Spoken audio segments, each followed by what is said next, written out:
When the wagon train disappeared into the storm and left Lydia Hale alone with her infant daughter, she thought death had come for them both.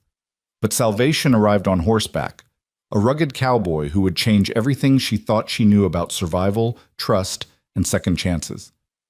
This is the story of how a broken wheel led to a broken heart, and how the cruelest betrayal opened the door to the truest love. Stay with me until the end, and comment what city you're watching from so I can see how far this story travels.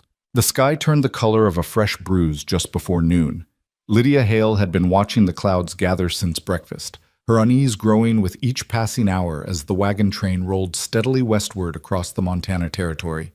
She sat in the back of her covered wagon, nursing 3-month-old Rosie while the wheels creaked and groaned beneath them, protesting every rock and rut in the primitive trail that stretched endlessly toward the distant mountains. "Storm's coming," her husband Thomas had announced that morning, his voice carrying that particular edge of irritation he had developed somewhere around Fort Laramie. A bad one by the look of it. He'd been different since they'd left Missouri 6 weeks ago. Quieter. More distant. His eyes seemed to focus on something beyond the horizon, something Lydia couldn't see and didn't understand. She told herself it was just the stress of the journey, the weight of relocating their small family to a new territory where Thomas had promised they'd start fresh, build something meaningful. He'd been so convincing back in Independence, painting pictures of vast rangeland and opportunity, of a future bright enough to blind. Now, watching him pace beside their wagon with that haunted look in his eyes, Lydia wondered what shadows he was running from. "Thomas," she called, adjusting Rosie against her shoulder. "Should we tell the wagon master? Maybe we should make camp early, wait out the weather." He glanced at her, and for just a moment she saw something flicker across his face. Fear? Guilt? It vanished before she could name it. "No need," he said curtly. "We'll make it through, and these prairie storms blow over quick." But this storm didn't blow over quick. By mid-afternoon, the wind had risen to a howl that made the canvas cover snap and billow like a living thing trying to tear free. The temperature dropped 20 degrees in as many minutes. Lightning began to dance along the western horizon, brilliant white forks that split the darkening sky. Wagon Master Samuel Brennan rode down the line, his weathered face grim beneath his wide-brimmed hat. "Tighten your covers," he shouted over the wind. "Secure anything that might blow loose. We're going to push through to Willow Creek. There's shelter there." Willow Creek was still 8 miles ahead. Thomas had disappeared an hour earlier, claiming he'd spotted elk tracks leading away from the trail. "Fresh meat would be welcome," he'd said, loading his rifle. "I'll be back before dark." Lydia had wanted to protest, wanted to beg him to stay, but the words had stuck in her throat. There was something in his manner that morning, something final and resolved, that made her afraid to speak. So she'd simply watched him ride away on their one good horse, leading their only pack mule, his figure growing smaller and smaller until the grass swallowed him whole. That was the last time she saw her husband. The storm hit with the force of divine wrath. Rain came in sheets so thick Lydia could barely see 3 feet beyond her wagon. The wind screamed like a living creature, tearing at the canvas, rocking the wagon on its axles. Thunder crashed so close and so loud that baby Rosie woke screaming, her tiny face red with terror.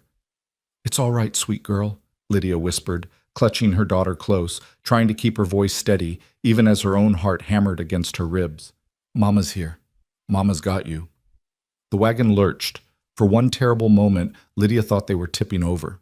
She braced herself against the wooden side, protecting Rosie with her body, praying prayers she'd learned as a child in her mother's parlor back in St.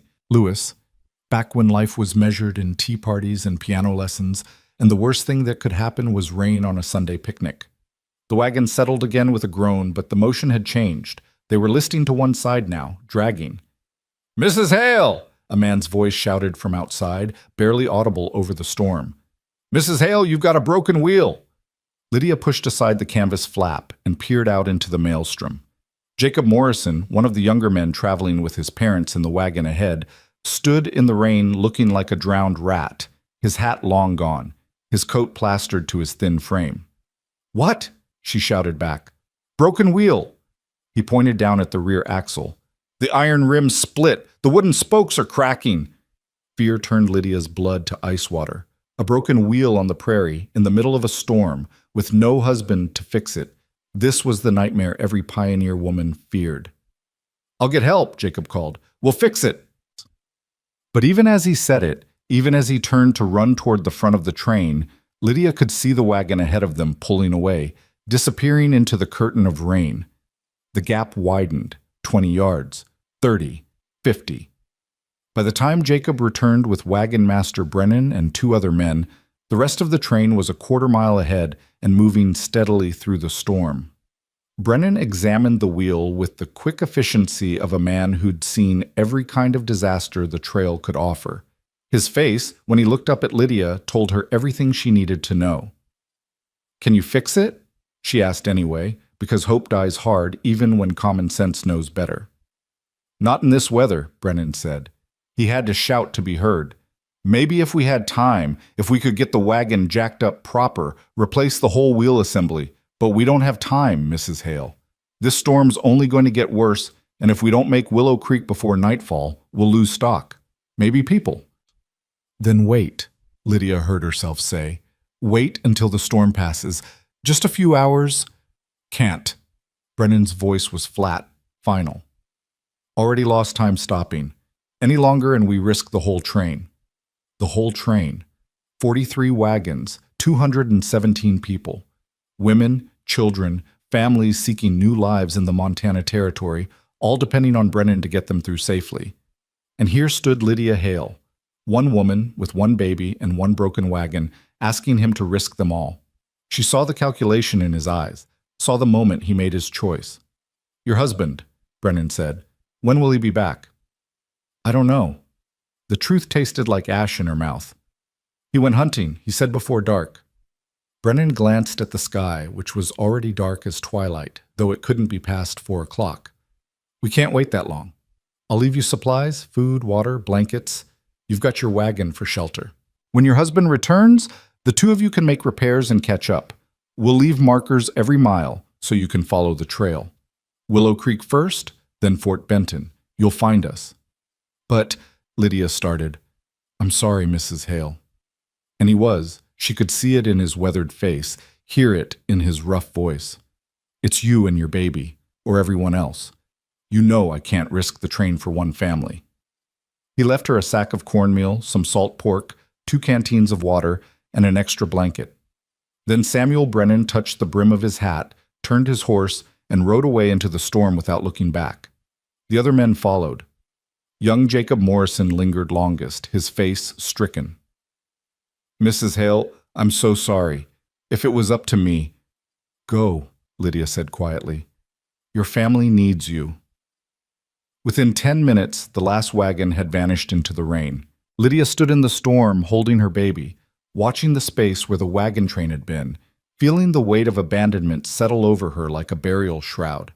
Around her, the prairie stretched empty in every direction, thousands of acres of grass and sky, and nothing human except herself and Rosie and the broken wagon tilting drunkenly on its crippled axle. The storm intensified. Lydia climbed back into the wagon and tried to make sense of what had just happened. Thomas was gone. The wagon train was gone. They were alone in the middle of the Montana Territory, with a broken wheel, limited supplies, and a storm that showed no signs of stopping. She changed Rosie's wet clothes with shaking hands, wrapped her in the extra blanket Brennan had left, and held her close while the wind tried to tear their canvas shelter apart. "It's all right," she whispered into her daughter's soft hair. "Daddy will come back. He'll fix the wheel. We'll catch up to the train. Everything will be all right." But Rosie cried like she didn't believe it. The afternoon bled into evening. The rain never stopped. Lightning continued to crack across the sky, each flash illuminating the wagon's interior in stark white detail. The bags of cornmeal getting damp from leaks in the canvas, the barrel of water Thomas had insisted they bring, the small trunk containing Lydia's wedding dress and her mother's silver brush, and all the other precious things she'd carried from her old life into this new one. Looking at that trunk now, Lydia felt the first hot sting of tears. What had she been thinking? That she could just pack up her entire existence, load it into a wagon, and roll away into the wilderness like some kind of adventurer from a dime novel? She was a city girl, born and raised in St. Louis with servants and gas lamps and streets that had actual names. She knew how to host a tea party and play Beethoven on the piano. She could embroider a perfect rose and write thank you notes in flawless copperplate script. She didn't know the first damn thing about surviving on the prairie. "Thomas, where are you?" she whispered into the darkness. The storm answered with another crack of thunder. Rosie nursed fitfully, then fell into an exhausted sleep against Lydia's chest. Lydia held her and listened to the rain hammer against canvas and tried not to think about all the ways they could die out here. Exposure, starvation, wolves, Indians, outlaws. The list was long and getting longer. Around midnight, the wind finally began to ease. The rain continued but softer now, a steady drumming rather than a deluge. Lydia allowed herself to hope that maybe the worst had passed. That's when she heard the horse. At first she thought she'd imagined it, hoofbeats in the rain, coming closer. Her heart leaped. Thomas. He'd come back. Everything would be all right after all. She scrambled to the back of the wagon, pushed aside the canvas flap, and peered out into the darkness. A figure on horseback emerged from the rain like something out of a fever dream. Lightning flashed, and for one brilliant instant Lydia saw him clearly. A tall man on a tall horse, both of them soaked through. The man's hat pulled low against the rain, but not low enough to hide the strong line of his jaws, or the way his eyes swept across the scene with the quick assessment of someone accustomed to trouble. This wasn't Thomas. Fear paralyzed her for a moment. Out here, alone, a strange man could mean anything, could mean everything. She thought of the rifle Thomas had taken with him, thought of the small pistol buried somewhere in the bottom of the trunk, and knew with sick certainty that she'd never reach it in time if this stranger meant harm. The man reined his horse to a stop beside the crippled wagon. His gaze took in the broken wheel, the tilt of the wagon box, the mud churned up by the departed train. When he finally looked at Lydia, his eyes were the color of storm clouds, gray and searching. "Ma'am," he said, his voice rough but not unkind. "You can't stay here." Lydia found her voice. "I don't have a choice. My wheel is broken. My husband—" "I saw the wagon train pass through my land 4 hours ago," the man interrupted. "Counted every wagon, didn't see this one, which means either you weren't with them or they left you behind." The blunt truth of it hit Lydia like a slap. Left behind, abandoned, cast off like broken freight. "The storm," she tried to explain. "The storm's going to get worse before it gets better," he said, his horse sidling restlessly beneath him. "This is just the eye passing over. The back half will hit within the hour, and when it does, this wagon's going to be thigh-deep in mud. You'll both die before morning." "Both?" He'd said both. Ed. His eyes flicked to the bundle in Lydia's arms, to Rosie's small face just visible beneath the blanket, and something in his expression softened. "You've got a baby." It wasn't a question. "My daughter," Lydia said, pulling Rosie closer. "She's 3 months old. Her name is Rosie." The man nodded once, as if some decision had been made. "My ranch is 5 miles south. I've got a house, a warm fire, hot food. You and your baby can shelter there until the storm passes and your husband returns." "I don't even know your name," Lydia said, hating how her voice shook. "Jonas Reeves. I run the Double R Ranch, about 5 miles south of here." He gestured vaguely in the direction he'd come from. "Been ranching this territory since '71. I'm not going to hurt you, ma'am. I'm trying to help you." Lydia looked at Jonas Reeves, really looked at him. He was somewhere in his early 30s, she guessed, with the kind of weathered face that came from years of hard work under hard sun. His hands on the reins were scarred and calloused. His coat had seen better days. Everything about him spoke of rough living and rougher country, but his eyes, when they met hers, were steady and clear.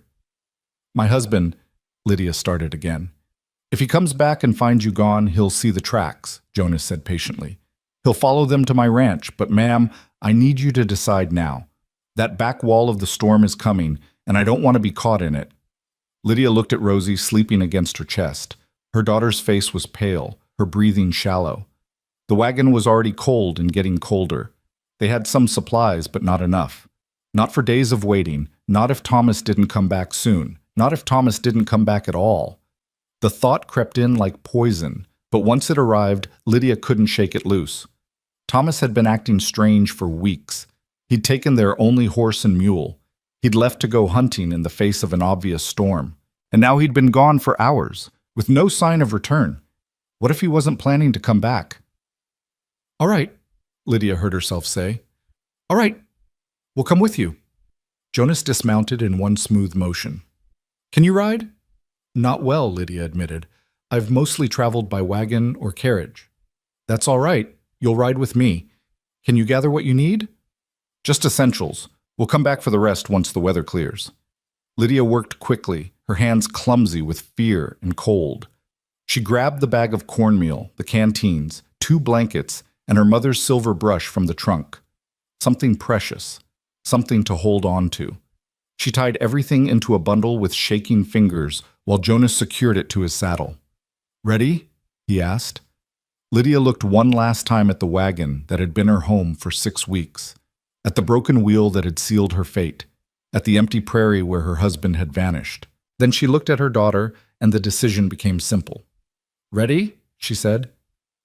Jonas helped her onto his horse with surprising gentleness, making sure she was settled securely before swinging up behind her.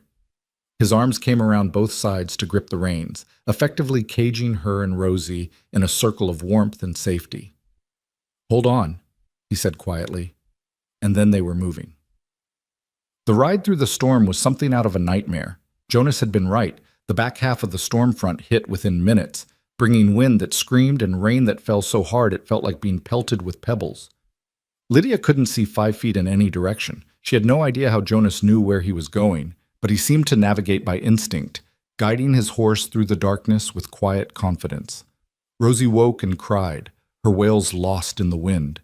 Lydia tried to shelter her with her body, tried to keep the rain off her face, but it was impossible. They were all soaked through within minutes. "Almost there," Jonas shouted over the storm. "Just another mile." That mile was the longest of Lydia's life.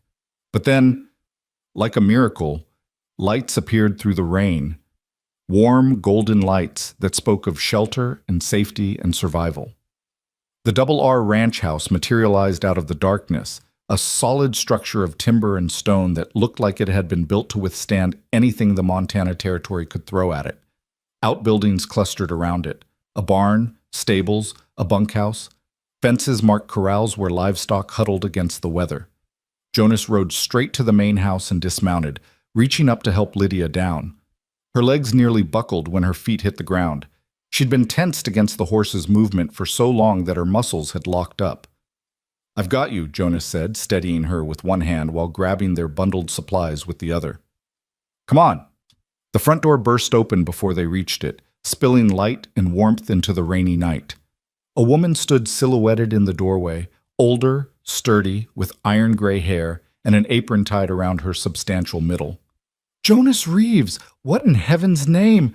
she started, then saw Lydia and the baby. Her expression transformed instantly from irritation to concern. "Oh, Lord, get them inside, quickly now." They stumbled through the doorway into a world of warmth that felt almost overwhelming after hours in the cold and rain. Lydia stood dripping on polished wooden floors, clutching Rosie, barely able to process what was happening. The woman took charge immediately. "I'm Martha Quinn," she said, already untying Lydia's wet cloak. "I keep house for Mr. Reeves and the ranch hands. You're frozen half to death, both of you. Come with me." "Martha, they need—" Jonas started. "I know what they need," Martha interrupted firmly. "Hot water, dry clothes, warm food, and a bed. You see to your horse. I'll see to your guests." Jonas met Lydia's eyes for just a moment, and she saw something there. Reassurance, maybe, or a promise that she was safe now. Then he nodded and disappeared back into the storm. Martha whisked Lydia deeper into the house, into a kitchen that smelled of bread and coffee and wood smoke. A fire roared in a massive stone hearth. Quilts were draped over chairs near the warmth. A kettle hung over the flames, already steaming. "Sit," Martha commanded, pointing to a chair near the fire. "Let me see that baby." Lydia sank into the chair, her whole body shaking now that the adrenaline was wearing off. Martha gently took Rosie from her arms and began unwrapping the wet blanket with practiced efficiency. "She's cold, but she'll be fine," Martha pronounced after a quick examination. "Healthy lungs from the sound of her crying. How old?" 3 months, Lydia managed. "And you? When did you last eat?" Lydia tried to remember. Breakfast before the storm, cornmeal mush and weak tea. This morning, Martha made a disapproving sound and immediately began moving around the kitchen, assembling food with the kind of speed that came from decades of feeding hungry people. Within minutes, she'd pressed a cup of hot coffee into Lydia's trembling hands and placed a bowl of hearty stew in front of her. "Eat," Martha ordered. "All of it. Then we'll get you both into dry clothes." Lydia ate. The stew was rich and savory, thick with vegetables and chunks of tender beef, and with each bite she felt a little more human, a little less like something the storm had tried to destroy. Martha wrapped Rosie in a warm, dry blanket and held her expertly, rocking and humming while Lydia ate. When Lydia finally set down her spoon, Martha handed the baby back. "Now then," Martha said, pulling up a chair across from Lydia, "tell me what happened. How did Jonas find you?" So Lydia told her about the wagon train, the broken wheel, being left behind, Thomas disappearing to hunt and never returning. She tried to keep her voice steady, tried to present the facts without emotion, but by the end, tears were streaming down her face. "They just left us," she whispered. "My husband was gone, and they just left us." Martha's weathered face was kind but unsurprised. "The trail is hard, child. Sometimes people make hard choices. Doesn't mean those choices are right, just means they're made." "I don't know what I would have done if Jonas hadn't come along," Lydia said. "We would have died out there." "But you didn't die," Martha said firmly. "Jonas found you, brought you here, and now you're safe. That's what matters." The back door opened, letting in a gust of wind and rain before slamming shut again. Jonas entered the kitchen, his hair plastered to his head, his clothes soaked through. "Horses stabled," he reported to Martha. "Storm's still getting worse. We're not going anywhere tonight." Martha stood and immediately began fussing over him the same way she'd fussed over Lydia. "You're soaked to the bone. Go change before you catch your death. I'll heat more water for washing." Jonas's eyes found Lydia across the kitchen. "You all right, ma'am?" Lydia nodded, not trusting her voice. She'd been holding herself together through sheer will, but something about his simple question, his obvious concern, threatened to break her completely. "Thank you," she managed. "You saved our lives." Jonas looked uncomfortable with the gratitude, shifting his weight from foot to foot. Anyone would have done the same. "No," Lydia said quietly. "They wouldn't have. The wagon master didn't. The whole train didn't. You did." A long moment passed between them, something unspoken but understood. Then Jonas nodded once and retreated down a hallway, leaving wet boot prints on the polished floor. Martha watched him go with an expression Lydia couldn't quite read. "That man has a good heart," she said softly. "Too good sometimes. Takes in strays, horses, cattle, people. Can't stand to see anything suffer." "He doesn't seem like the type who'd want to be called good-hearted," Lydia observed. Martha laughed. "No, he surely doesn't. Likes to act tough as old leather, but underneath he's softer than he pretends." She showed Lydia to a small bedroom off the kitchen, simply furnished but clean and warm. "You and the baby can sleep here tonight," Martha said. "There's a cradle in the corner. We keep it for when Jonas's sister visits with her children. I'll bring you some dry night clothes and more blankets." Lydia laid Rosie in the cradle, watching her daughter's eyes drift closed almost immediately. The baby had cried herself into exhaustion during the storm. Now, warm and dry and safe, she fell into the deep sleep of the very young. Martha returned with the nightgown and robe, both well worn but clean. "These were Jonas's mother's," she explained. "She passed 5 years ago. About your size, I think." "I couldn't," Lydia started. "Nonsense. She'd want them used. Nothing sadder than good clothes sitting in a trunk doing nobody any good." Martha set the garments on the bed and turned to leave, then paused at the door. "Your husband. Do you think he'll come back?" The question hung in the air between them. "I don't know," Lydia admitted. It was the first time she'd spoken the fear aloud. "He's been different lately, distant, and taking the horse and mule, leaving before a storm. I don't know what to think anymore." Martha's expression was sympathetic but knowing, as if she'd seen this story play out before. "Get some rest, child. Tomorrow we'll see what's what. Jonas and his men can ride out, look for your husband, Maybe fetch your wagon if the wheel can be fixed. But tonight, you sleep. That baby needs her mother strong." After Martha left, Lydia changed into the nightgown and crawled into the bed. It was the first real bed she'd slept in since independence. Not a pallet in a wagon, not bedrolls on the ground, but an actual bed with a real mattress and clean sheets that smelled of lavender. She should have fallen asleep immediately. God knew she was exhausted enough. But instead, she lay in the darkness listening to the storm rage outside and thought about Thomas. Where was he right now? Was he sheltering somewhere, waiting out the weather? Was he hurt? Was he ever planning to come back at all?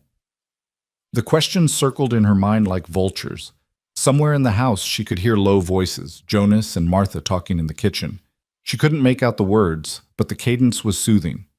Two people who knew each other well, comfortable in their routine. Lydia thought about Jonas Reeves riding out into that storm to bring them to safety. He could have stayed in his warm house, could have told himself it wasn't his problem, could have done what the wagon master did and calculated that 2 lives weren't worth the risk. But he hadn't. He'd ridden out into hell itself to save a stranger and her baby. "Who are you, Jonas Reeves?" Lydia whispered into the darkness. The storm answered with another roll of thunder, but offered no other reply. Finally, exhaustion won. Lydia's eyes drifted closed, and she fell into a deep, dreamless sleep while the wind howled and the rain fell, and somewhere out in the Montana darkness, her husband remained missing, and her old life continued to slip further and further away. She didn't know it yet, but she would never see Thomas Hale again. And maybe, just maybe, that was the first piece of good luck she'd had in a very long time. Lydia woke to golden sunlight streaming through the window and the disorienting sensation of not knowing where she was. For one confused moment, she thought she was back in her childhood bedroom in St. Louis, that everything, the wagon train, the storm, the abandonment, had been nothing but a fever dream. Then Rosie whimpered from the cradle, and reality came flooding back. She sat up quickly, her body protesting with a dozen new aches from yesterday's ordeal. The room was warm, almost cozy, with morning light making patterns on the simple wooden floor. Through the window, she could see endless blue sky, as if the storm had never happened at all. The smell of coffee and bacon drifted under the door, along with the low rumble of male voices.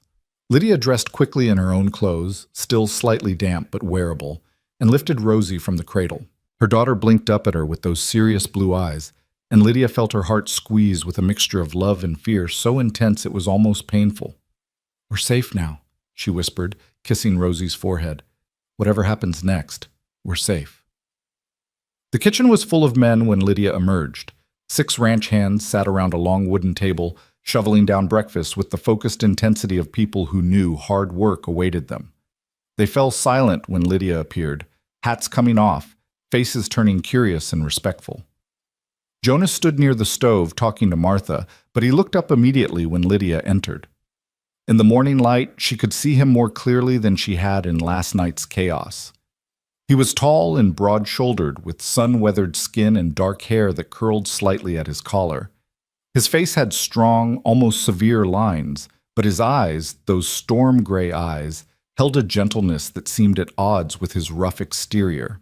"Morning, ma'am," he said, his voice still carrying that rough quality she remembered from the night before. "Hope you slept well." "Better than I have in weeks," Lydia admitted. "Thank you again for—" "Coffee?" Martha interrupted smoothly, pressing a cup into Lydia's free hand. "And you sit right here. I'll fix you a proper breakfast." One of the ranch hands, a young man with red hair and freckles, jumped up to offer Lydia his chair. "Please, ma'am, I was just finishing anyway." Lydia sat, feeling awkward and exposed under so many eyes. These men were all staring at her with a mixture of curiosity and sympathy that made her want to disappear. Jonas seemed to sense her discomfort. "All right, boys, you've seen the lady. Now get on with your breakfast before it gets cold." The men returned to their food, though Lydia could feel them sneaking glances at her and Rosie. She tried to focus on her coffee, on the warmth of the cup in her hands, on anything but the weight of their attention. Martha set a plate in front of her piled high with eggs, bacon, biscuits, and fried potatoes. "Eat," she commanded. "You're thin as a rail. When's the last time you had a decent meal?" Lydia couldn't remember.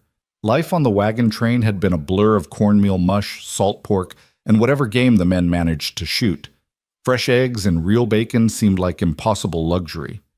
Jonas waited until his men had finished eating and filed out to begin their day's work before he pulled up a chair across from Lydia.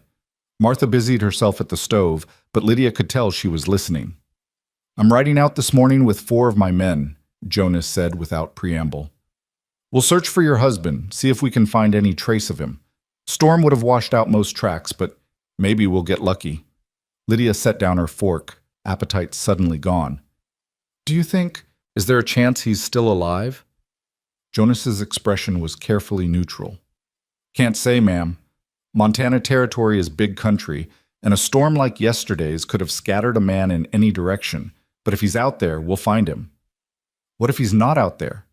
The question escaped before Lydia could stop it. What if he left on purpose?" Something flickered across Jonas's face. Recognition, maybe, or understanding. He'd probably thought the same thing himself. "Let's not borrow trouble," he said gently. "We'll search, see what we find. In the meantime, Martha will look after you and the baby. You're welcome to stay here as long as you need." "I can't impose on your hospitality indefinitely," Lydia protested. Martha snorted from the stove. "Nonsense. This house is too big and too empty. Having a baby around will do us good." Jonas stood, settling his hat on his head. "We'll be back by nightfall. Martha knows how to reach the neighbors if there's any trouble, but there shouldn't be. You're safe here, Mrs. Hale." Lydia looked up at him, this stranger who'd saved her life, who was now riding out to search for a husband who might not want to be found. "Why are you doing this? You don't know me. You don't owe me anything." Jonas was quiet for a long moment, his hand resting on the back of the chair. "My sister got caught in a blizzard 6 years back," he said finally. "She was traveling from Helena with her husband and their baby girl. Their wagon broke down, and they got stranded. A trapper found them 3 days later, brought them to his cabin, kept them alive until the weather cleared." He met Lydia's eyes. That trapper didn't know them either. Didn't owe them anything. But he did the right thing anyway. Sometimes that's all that matters. Before Lydia could respond, Jonas was gone, the back door closing behind him with a soft click. Martha came to sit across from her, wiping her hands on her apron. "That story about his sister is true," she said quietly. "Caroline and her family. They were half frozen when that trapper found them. Another day and they'd all have been dead." She paused, studying Lydia with shrewd eyes. Jonas doesn't talk about it much, but it changed him, made him more aware, I suppose, of how thin the line is between living and dying out here. Lydia looked down at Rosie, who'd fallen asleep against her shoulder. "I feel so foolish, coming out here, thinking it would be an adventure, thinking Thomas and I would build some kind of new life together." She laughed bitterly. "I didn't understand anything." "Most people don't," Martha said matter-of-factly. "They read those pamphlets about free land and opportunity, and they think the West is some kind of promised land. They don't understand that it's hard and dangerous, and that it breaks as many people as it makes." "Were you born here?" Lydia asked. "Ohio, originally. Came out with my husband in '65, right after the war ended. We homesteaded near Fort Benton, tried to make a go of it." Martha's face softened with old grief. "Henry died in '69. Fever took him. I was going to go back east, but Jonas's mother, Elizabeth was her name, she found me in town, half-starved and desperate, and offered me work. Been here ever since." "You stayed even after she died?" Martha smiled. "This is my home now. Jonas is like the son I never had, and these cowboys are like a dozen more sons, eating me out of house and home." She reached across the table to pat Lydia's hand. "What I'm saying is, family isn't always blood. Sometimes it's just the people who show up when you need them most." The words settled into Lydia's chest, warm and unexpected. She'd lost so much. Her husband, her wagon train, her entire plan for the future. But sitting in this warm kitchen with Martha's kind face across from her and Rosie sleeping peacefully in her arms, she felt something she hadn't felt in weeks. She felt safe. The day passed slowly. Martha set Lydia to work helping with bread, claiming she needed the extra hands, though Lydia suspected it was more about giving her something to do than any real need for assistance. They worked in comfortable silence, punctuated by occasional conversation, and Lydia found herself relaxing into the rhythm of domestic work in a way she hadn't since leaving St. Louis. Around mid-morning, a woman arrived on horseback, younger than Martha, maybe 40, with sun-streaked brown hair and laugh lines around her eyes. She dismounted with easy grace and tied her horse to the porch rail before walking in without knocking. "Martha, I brought those—" She stopped short when she saw Lydia. "Oh, I didn't know Jonas had company." "This is Mrs. Hale," Martha introduced. "Lydia, this is Sarah Brennan. She and her husband Tom run the neighboring ranch." Lydia's heart stuttered. "Brennan? Like Samuel Brennan, the wagon master?" Sarah's eyebrows rose. "Samuel's my brother-in-law. You were with his train." "Until yesterday," Lydia said quietly, "until they left me behind." Understanding dawned on Sarah's face, followed quickly by sympathy. "The woman with the broken wheel. Samuel told us about you when they came through last night. He felt terrible about having to leave you." "Terrible enough to come back?" Lydia couldn't keep the bitterness from her voice. "The train was already behind schedule," Sarah said, her tone apologetic but firm. "Any more delays and they'd have risked getting caught in the mountain passes before winter. Samuel made a hard choice, but it was the right one for 200 people. Even if it was the wrong one for me and my baby." Sarah had no answer for that. Instead, she turned to Martha. "I brought the eggs you asked for. Tom butchered a pig yesterday, so I've got bacon and ham too, more than we can use before it spoils." The conversation moved on to practical matters: food, supplies, ranch business. But Lydia caught Sarah glancing at her several times, curiosity and concern mingling in her expression. Finally, after Martha had stepped outside to check on something, Sarah came to sit beside Lydia. "I know you're angry about being left behind," she said quietly. "You have every right to be. But I want you to know that Samuel really did feel awful about it. He barely slept last night." "His guilt doesn't change what happened," Lydia said. "No, it doesn't." Sarah paused. "Jonas is searching for your husband?" Lydia nodded, not trusting her voice. "Jonas is a good man," Sarah said. "One of the best. If your husband can be found, Jonas will find him." She hesitated. "And if he can't be found, well, you're in good hands here. Martha and Jonas will take care of you." I'm not a charity case," Lydia said sharply. "No one said you were." Sarah's voice was gentle, but matter-of-fact. "Out here, we take care of each other. It's how we survive. Today Jonas helps you. Tomorrow you might help someone else. That's just how it works." After Sarah left, Lydia spent the afternoon caring for Rosie and trying not to watch the horizon for Jonas's return.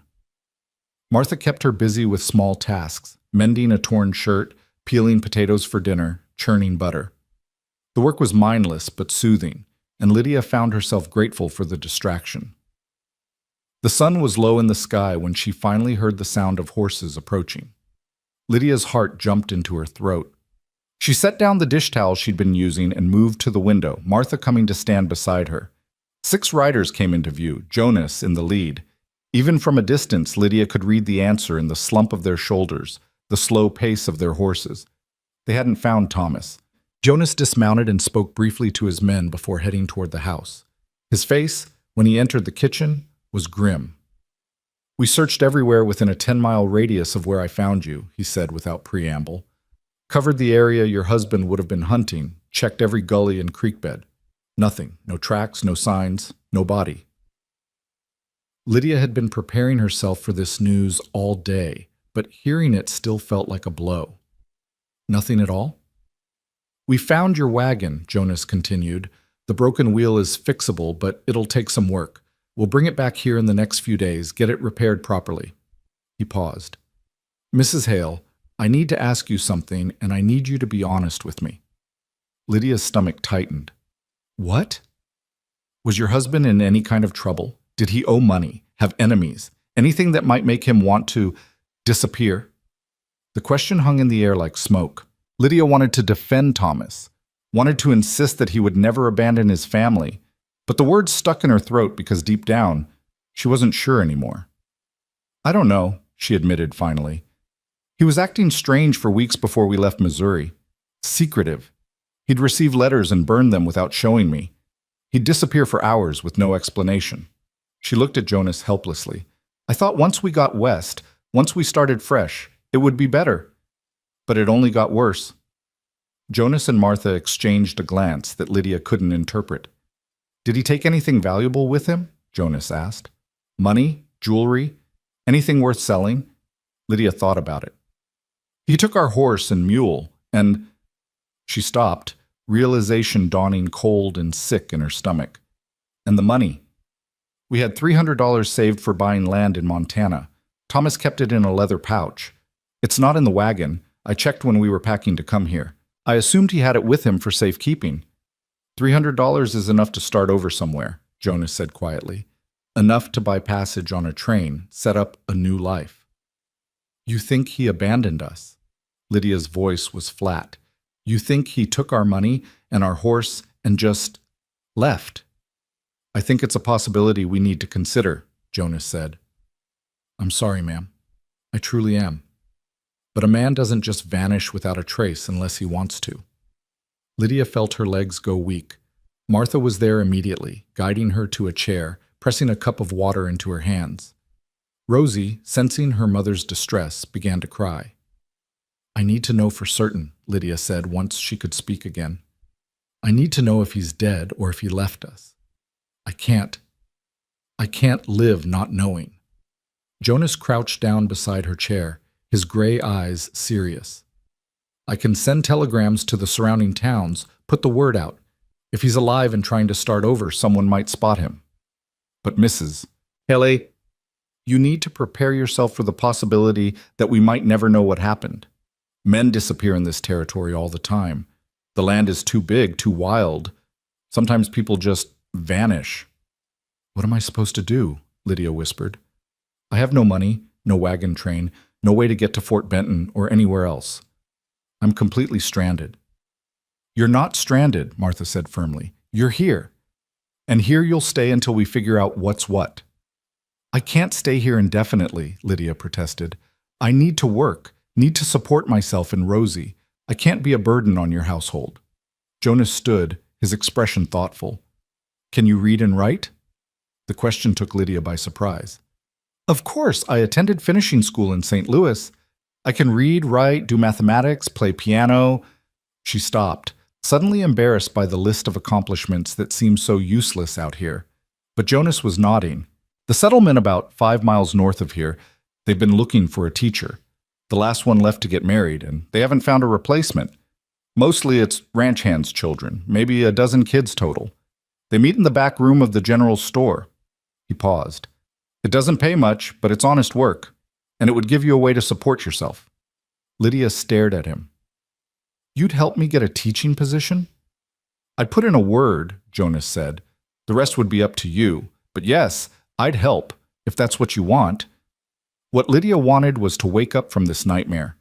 She wanted to be back in St. Louis in her mother's parlor, practicing Beethoven and complaining about the heat. She wanted her husband to not be a liar and a coward. She wanted her life to make sense again. But none of those things were possible. So instead, she took a deep breath and said, Yes, I want to teach. I need to work. Then I'll ride into town tomorrow and talk to the council, Jonas said. They've been desperate for someone qualified. I expect they'll jump at the chance. After Jonas left to see to the horses, Martha began preparing dinner. Lydia sat at the table holding Rosie, her mind spinning with everything that had happened in the past 24 hours. Yesterday, she'd been part of a wagon train, married, heading toward a future she thought she understood. Today, she was alone in a stranger's house, her husband missing, her entire life in ruins. How do you do it? She asked Martha suddenly. How do you start over when everything falls apart? Martha looked up from the onions she was chopping.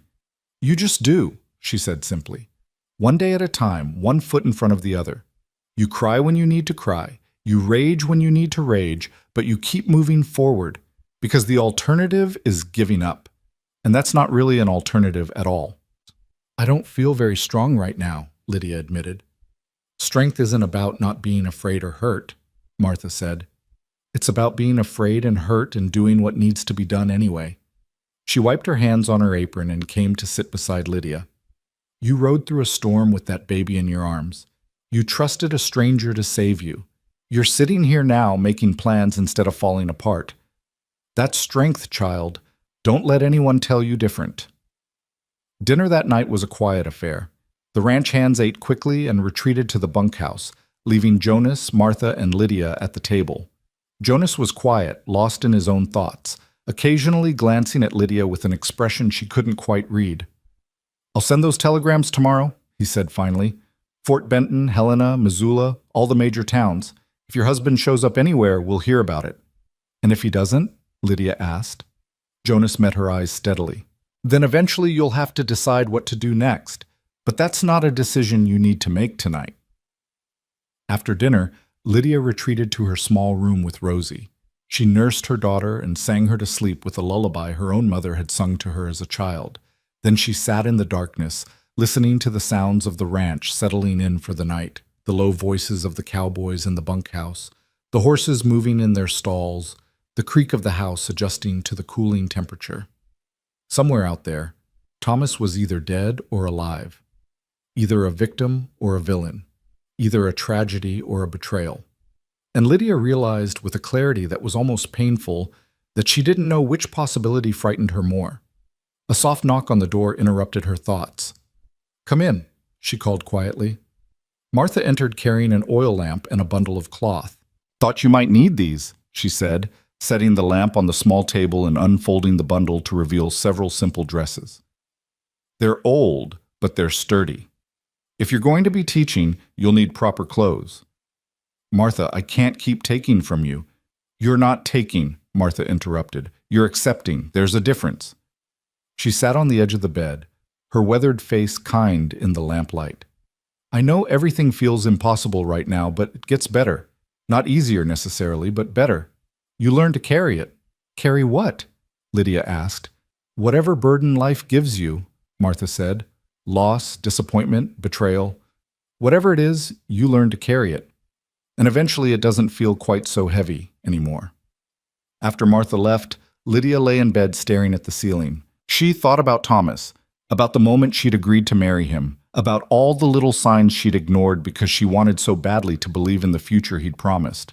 She thought about the wagon train rolling away into the storm, leaving her behind like excess baggage. She thought about Jonas riding through hell to bring her to safety, expecting nothing in return. The world, she was learning, was full of people who'd disappoint you, but it was also full of people who'd surprise you. The trick, she supposed, was figuring out which was which before it was too late. Sleep came slowly, and when it did, Lydia dreamed of storms and empty prairies and a tall man on a tall horse, riding toward her through the rain with his hand extended, offering salvation to a stranger who had nothing left to lose. When she woke the next morning, the sun was streaming through the window again, and she could hear Jonas outside giving instructions to his men. His voice was steady and calm, the voice of a man who knew exactly what needed to be done and how to do it. Lydia got up, dressed in one of Martha's borrowed dresses, and looked at herself in the small mirror above the washstand. Her face was thinner than it had been in Missouri, her skin already showing the effects of weeks of sun and wind. Her hair, once carefully curled and pinned, hung in a simple braid down her back. She looked like a different person. And maybe, she thought, that wasn't entirely a bad thing. Maybe the woman who'd left St. Louis with her head full of romantic notions about the West needed to disappear.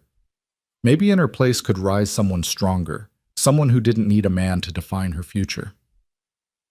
"Who are you going to be now, Lydia Hale?" she asked her reflection. The woman in the mirror didn't answer, but her eyes held a determination that hadn't been there before. Lydia picked up Rosie, kissed her daughter's soft forehead, and walked out into the kitchen to face whatever this new day might bring. Jonas was there, drinking coffee and talking to Martha about fence repairs, and when he saw Lydia, he nodded respectfully and poured her a cup without being asked. It was a small gesture, simple and unremarkable, but to Lydia, in that moment, it felt like a promise that here, in this house, she would be taken care of, not because she was weak or helpless, but because that's what decent people did for each other. And for the first time since the storm, Lydia allowed herself to hope that maybe, just maybe, everything was going to be all right. 3 days passed before Jonas rode into town to speak with the council about the teaching position. 3 days during which Lydia fell into a strange new rhythm at the Double R, helping Martha with cooking and cleaning, caring for Rosie, watching the ranch hands go about their work with an efficiency born of long practice. It was domestic and peaceful in a way that felt almost surreal after weeks of constant travel and uncertainty. But peace, Lydia was learning, could be its own kind of torment when you were waiting for answers that might never come. Jonas returned just before sunset on the third day, his horse kicking up dust as he rode into the yard. Lydia was sitting on the front porch with Rosie, watching the sky turn gold and pink, when he dismounted and walked toward her. His expression was unreadable, and her heart sank. "They said no," she guessed, her voice flat with disappointment. "They said yes," Jonas corrected, and something that might have been a smile tugged at the corner of his mouth. "They want you to start Monday. Pay is $20 a month plus room and board if you need it." Lydia's breath caught. "They said yes? Just like that?" "Well, I may have talked you up a bit," Jonas admitted, removing his hat and running a hand through his hair. "Told them you were educated, well-spoken, came from a good family back east. Also told them you were desperate for work and wouldn't run off to get married like the last teacher did." He paused. That part seemed to sell them more than anything. "Thank you," Lydia said, and meant it with every fiber of her being. "I don't know how I'll ever repay you for everything you've done." Jonas looked uncomfortable with her gratitude, the way he always did. "You don't owe me anything, Mrs. Hale. I'm just glad I could help." He turned to head inside, but Lydia's voice stopped him. "Jonas, wait. Can I ask you something?" He turned back, his gray eyes curious. "Of course." "Why are you doing this? And please don't say it's what anyone would do, because we both know that's not true." She shifted Rosie in her arms, choosing her words carefully. "You saved my life, gave me shelter, found me work, all for a complete stranger. Why?" Jonas was quiet for a long moment, his gaze drifting out toward the horizon where the sun was painting the sky in impossible colors. "My father built this ranch from nothing," he said finally. "Came out here in '58 with my mother, when Montana was still wild and dangerous, and most people thought it was crazy to try ranching here. They nearly died that first winter. Would have died if not for a Crow woman who found them and taught them how to survive." He paused, his fingers absently turning his hat in his hands. "My father never forgot that. He always said that out here in country this hard, the only thing that matters is whether you help or whether you turn away.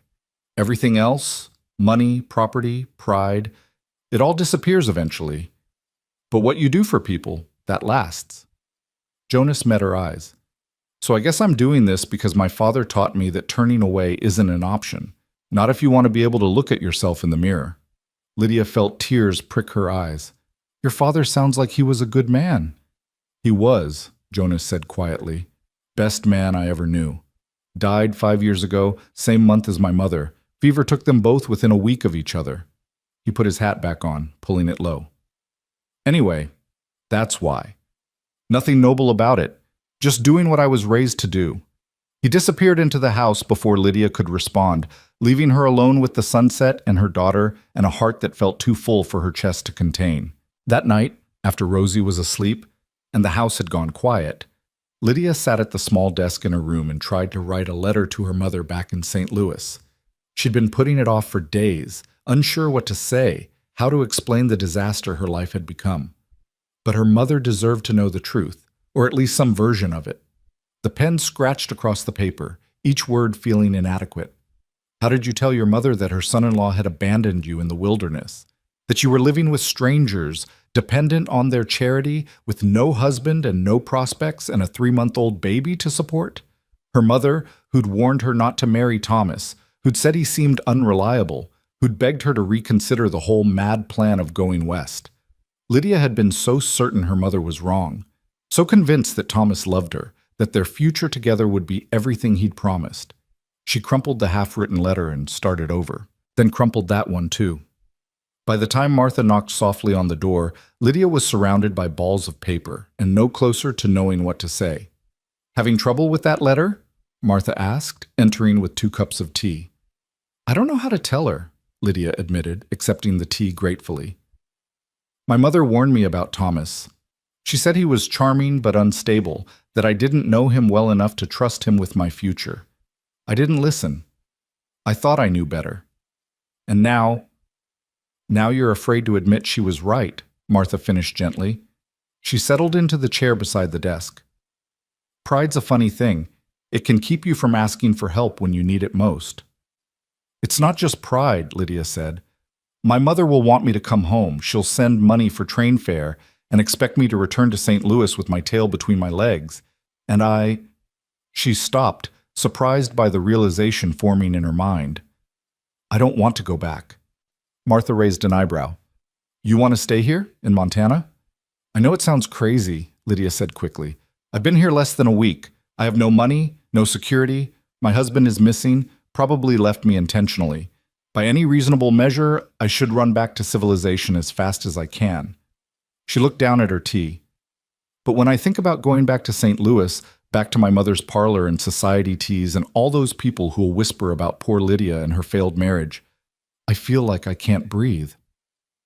And when you think about staying here, Martha prompted. Lydia considered the question.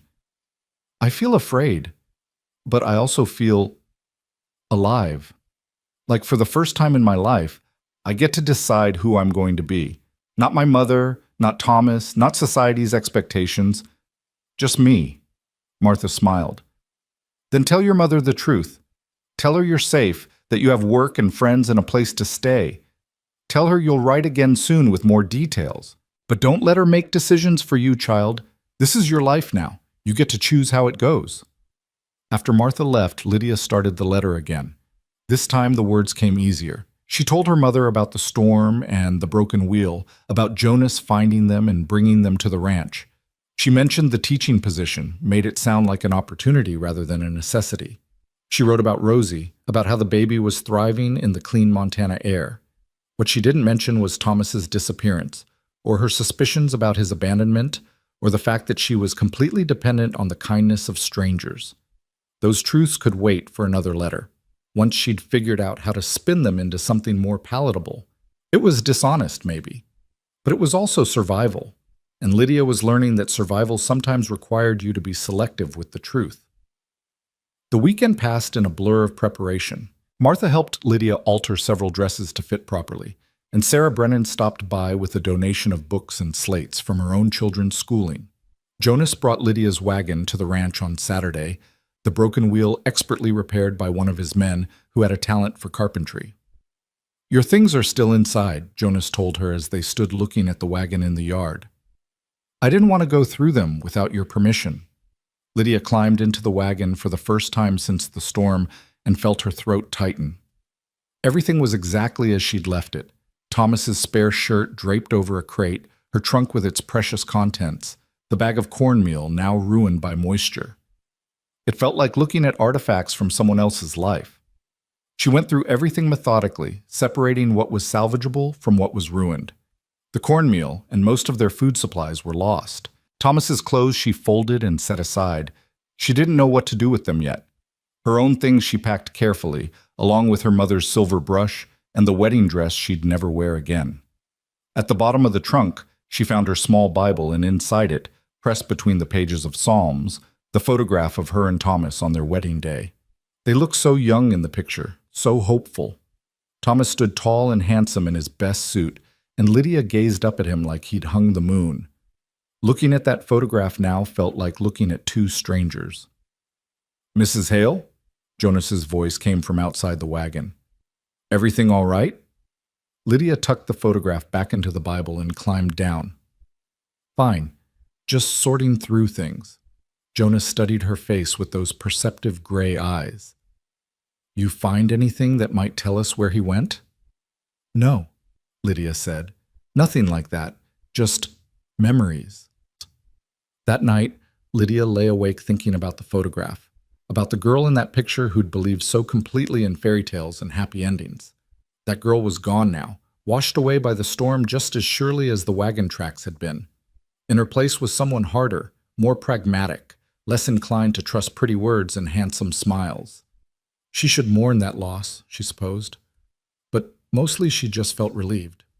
Sunday morning, Martha insisted they all attend church in the settlement. People need to meet you before you start teaching their children, she explained, and you need to meet them. Can't teach students whose names you don't know. The church was a simple wooden building on the edge of town, its whitewashed walls bright against the endless blue sky. Horses and wagons crowded the yard, and people clustered in groups talking and laughing, dressed in their Sunday best. Conversation died when Jonas helped Lydia down from his wagon, every eye turning to examine the stranger in their midst. Lydia held Rosie close and lifted her chin, refusing to be cowed by their stares. She'd faced down St. Louis society matrons who could cut you dead with a single raised eyebrow. These frontier families didn't frighten her much. A man in his 50s approached, his weathered face friendly despite the shrewdness in his eyes. "You must be Mrs. Hale. I'm Henry Wallace, head of the town council. Jonas here spoke very highly of you." "Mr. Wallace," Lydia said, shaking his hand, "I'm grateful for the opportunity to teach. I promise I won't disappoint you." "Well, you'd have to work pretty hard to disappoint us more than our last teacher," Wallace said with a chuckle. "She spent more time flirting with the Cowboys than actually teaching the children.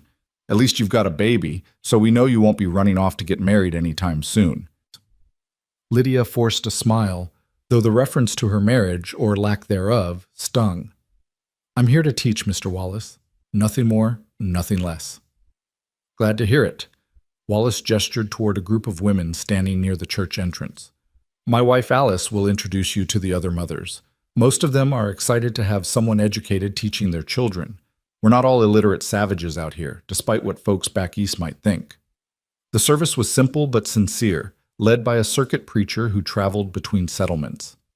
Lydia sat between Martha and Jonas, very aware of the curious glances directed their way, of the whispers barely concealed behind raised hands.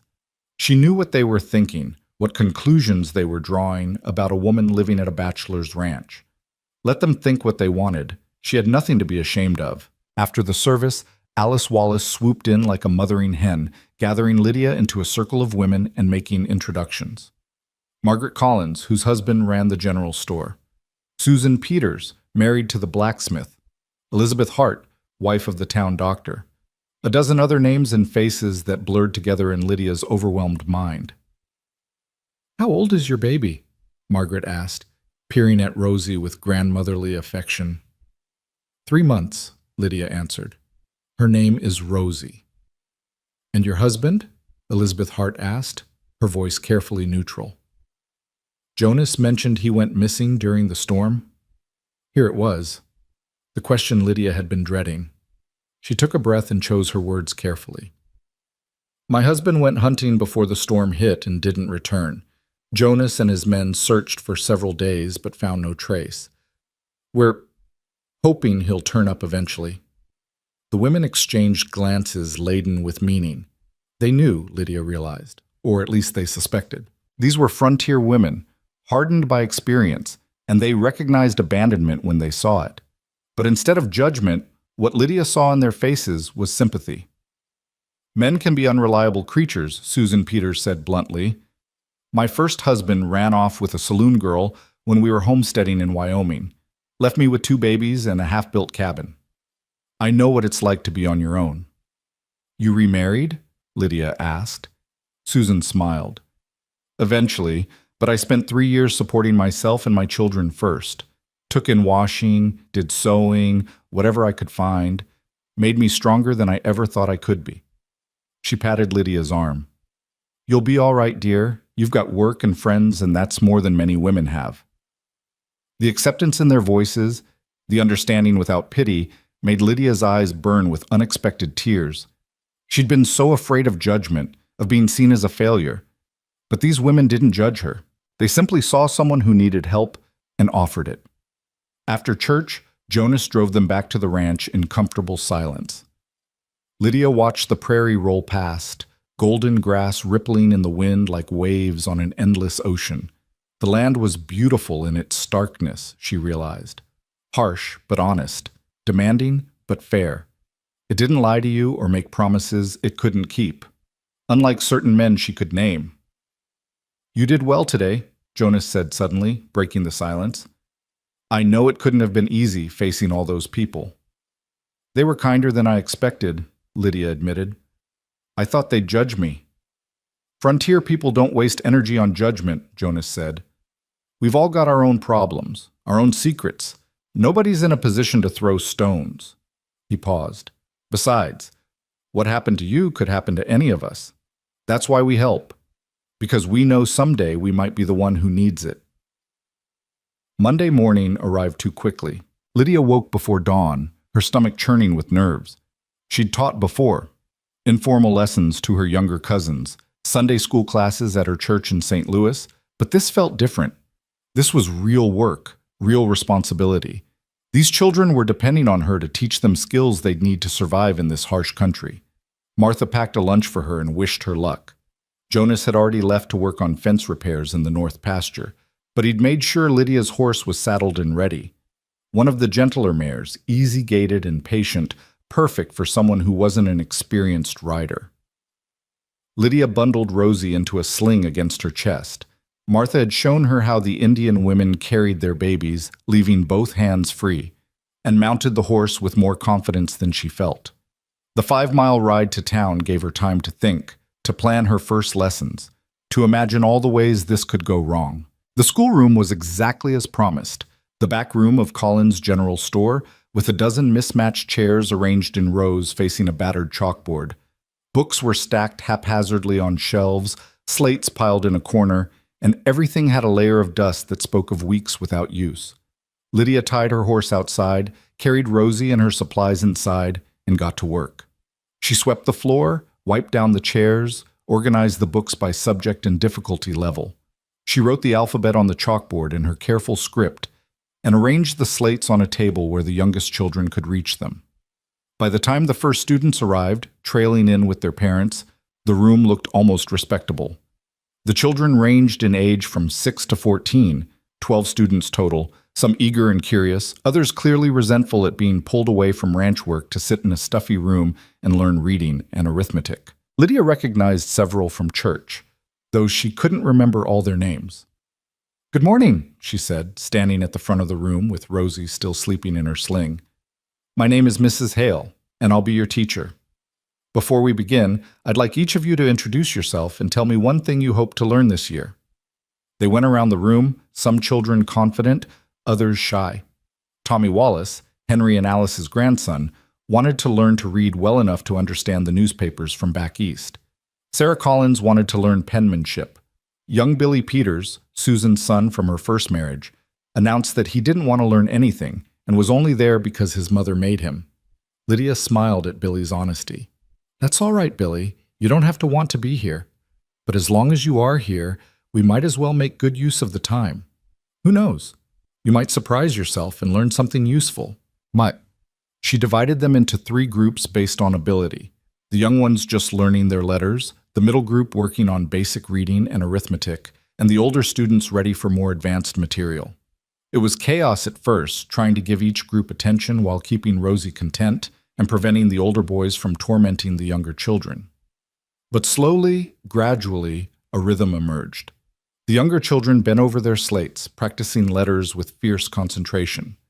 The middle group took turns reading aloud from a primer. The older students worked on multiplication tables, some struggling, others racing through the problems with ease. Lydia found herself falling into the work, her nervousness fading as she moved between groups, offering encouragement and correction in equal measure. This was teaching stripped down to its essentials. No fancy materials, no elaborate curriculum, just knowledge being passed from one person to another in the most direct way possible.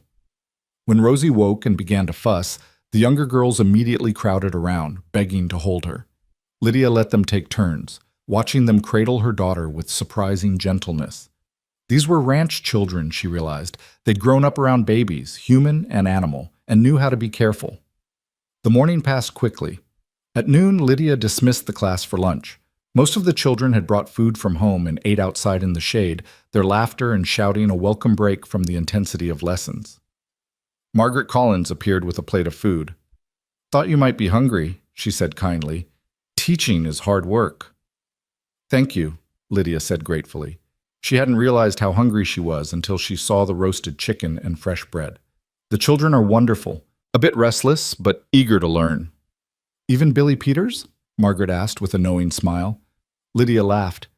"Even Billy. He pretends not to care, but I caught him helping one of the younger boys with his letters. He's got a good heart under all that bluster." Margaret nodded approvingly. "You'll do fine here, Mrs. Hale. The children need someone who sees the good in them, not just the trouble they cause." The afternoon session focused on history and geography. Lydia used a tattered map to show the children where they were in relation to the rest of the country, then launched into a discussion of the Revolution and the Founding Fathers. The older students participated enthusiastically, but Lydia noticed the younger ones growing restless.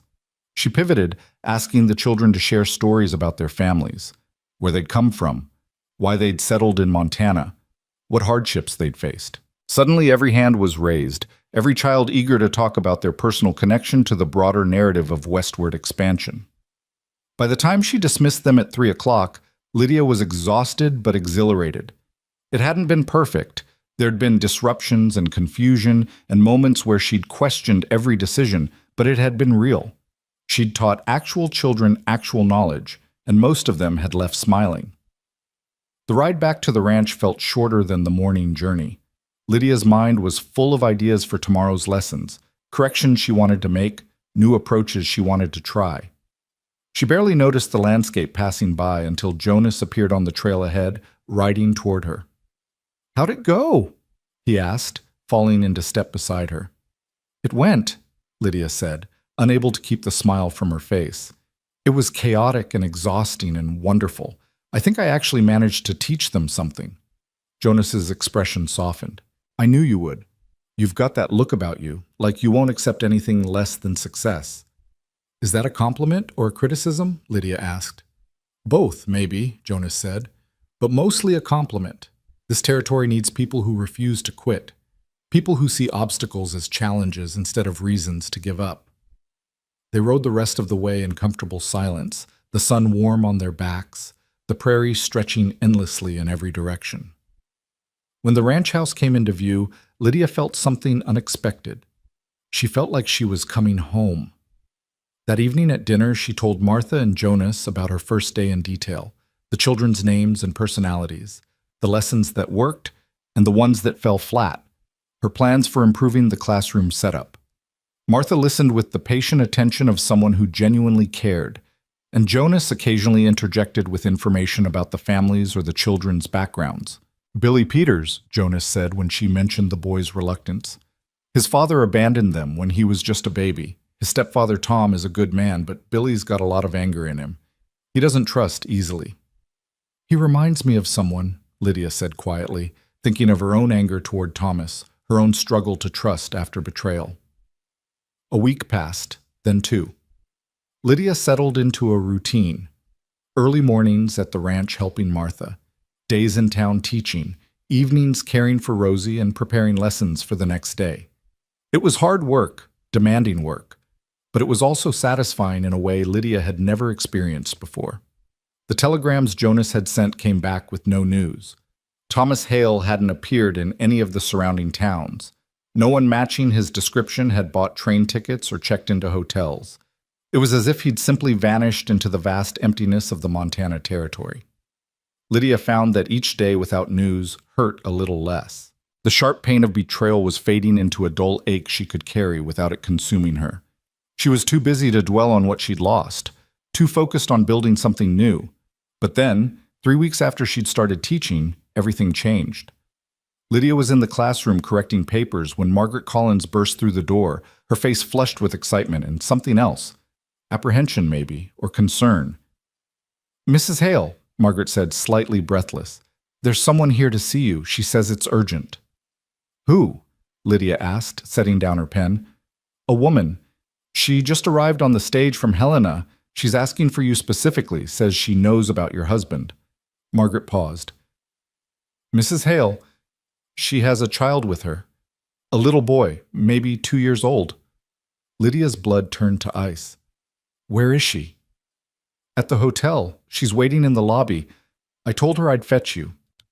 Lydia gathered Rosie and her things with shaking hands and followed Margaret across the street to the town's small hotel. Her mind was racing, trying to make sense of what Margaret had told her. A woman who knew about Thomas?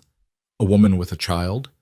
The hotel lobby was empty except for one person, a woman in her late 20s, dark-haired and hollow-eyed, holding a small boy on her hip. When she saw Lydia, something flickered across her face. Recognition, resignation, grief. "You're Lydia Hale," the woman said. It wasn't a question. "I am," Lydia confirmed, her voice steadier than she felt. "And you are?" The woman took a breath. "My name is Catherine Miller, and I'm very sorry to have to tell you this, but..." She shifted the boy in her arms. "I'm married to Thomas Hale, or at least I thought I was. Until I received your husband's letter 3 weeks ago, I had no idea you existed." The world tilted sideways. Lydia heard the words, understood them intellectually, but couldn't make them connect to reality. This woman was married to Thomas? Had a child with him? It was impossible. It was insane. It was, she realized with sickening certainty, entirely possible. "I think," Lydia said carefully, "we need to talk." Margaret Collins had the good sense to usher them into a private room at the back of the hotel, a small parlor where traveling salesmen sometimes took meetings. She brought coffee and closed the door behind her, leaving Lydia and Catherine alone with their children, and a truth so devastating it seemed to suck all the air from the room. Catherine sat in one of the worn chairs, her son, Daniel, she'd called him, playing quietly with a wooden horse at her feet. She looked exhausted, Lydia noticed, with dark circles under her eyes, and a tremor in her hands as she lifted her coffee cup. This woman was suffering too, had been blindsided by Thomas's deception just as surely as Lydia had been. "How long?" Lydia asked, her voice barely above a whisper. "How long were you married to him?" 3 years, Catherine said. "We married in Helena in the spring of 1873. Thomas said he was a businessman, that he had investments back east that required him to travel frequently. I didn't question it. He'd be gone for months at a time, then come back with money and gifts and stories about Chicago and St. Louis." She laughed bitterly. "I was so naive, so trusting." Lydia felt dizzy. 3 years. That meant Thomas had married Catherine before he'd ever met Lydia, before he'd courted her in St. Louis with his pretty words and promises of a future together. Their entire relationship had been built on lies. "When did you find out about me?" Lydia forced herself to ask. Catherine reached into her bag and pulled out a crumpled letter. "This arrived 3 weeks ago, from Thomas. He said he was leaving Helena permanently, that our marriage had been a mistake, that he'd met someone else and started a new life in Missouri." Her voice cracked. "He said he was taking his new wife west to start fresh, and that I should consider myself free to remarry, as if 3 years and a child could just be erased with a letter." She handed the letter to Lydia with shaking fingers. The handwriting was unmistakably Thomas's, that flowing script he'd always been so proud of. Lydia read the words and felt something inside her break cleanly, like a bone snapping. "I didn't know," Lydia said, handing the letter back. "I swear to you, I had no idea he was already married. He told me he was a widower, that his first wife had died of fever in California. He seemed so sincere, so heartbroken when he talked about her." She looked at Catherine. "Was any of it true? Anything at all?" "I don't know," Catherine admitted. "I've spent 3 weeks trying to figure out who Thomas really was, and I'm no closer to an answer. He lied about everything, his name, his business, his past. For all I know, Thomas Hale isn't even his real name." The two women sat in silence, absorbing the enormity of their shared betrayal. Lydia looked at Daniel playing with his wooden horse, then at Rosie sleeping in her arms. 2 children, 2 women, 1 man who'd destroyed multiple lives with his selfishness and cowardice. "Why did you come here?" Lydia asked finally. "How did you even find me?" "The letter mentioned he was taking you to Montana Territory, to Fort Benton," Catherine explained. "I sold everything I had, bought a stage ticket, and started asking questions at every settlement between Helena and Fort Benton. In the last town, someone mentioned a wagon train that had passed through, and a woman with a baby who'd been left behind when her wagon broke down. A woman named Hale." She met Lydia's eyes. "I had to know if it was you. Had to know if he'd abandoned you too." "He went hunting the day before the storm and never came back," Lydia said flatly. "Took our horse, our mule, and $300 we'd saved for buying land. Jonas Reeves, the rancher I'm staying with, searched for days but found nothing. Catherine's expression hardened. The money. Of course. That's what this was all about, wasn't it? He married me for my inheritance, probably married you for yours. Used one wife to fund his trips to court the other, then took everything he could carry and disappeared. I don't have an inheritance, Lydia said.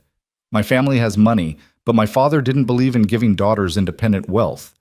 Everything I brought to the marriage came from Thomas himself, from his so-called business investments. She paused. Which were probably your money all along. The realization settled over them like a shroud. Thomas had been running a confidence scheme, supporting one wife with money stolen from the other, moving between them like some kind of traveling salesman peddling lies instead of goods. What are we going to do? Catherine asked, and for the first time Lydia heard genuine fear in her voice. I have no money left. I spent everything I had getting here. And you? I have a teaching position, Lydia interrupted. $20 a month. Not much, but it's honest work. She looked at Catherine, really looked at her, and saw a reflection of her own desperation and determination.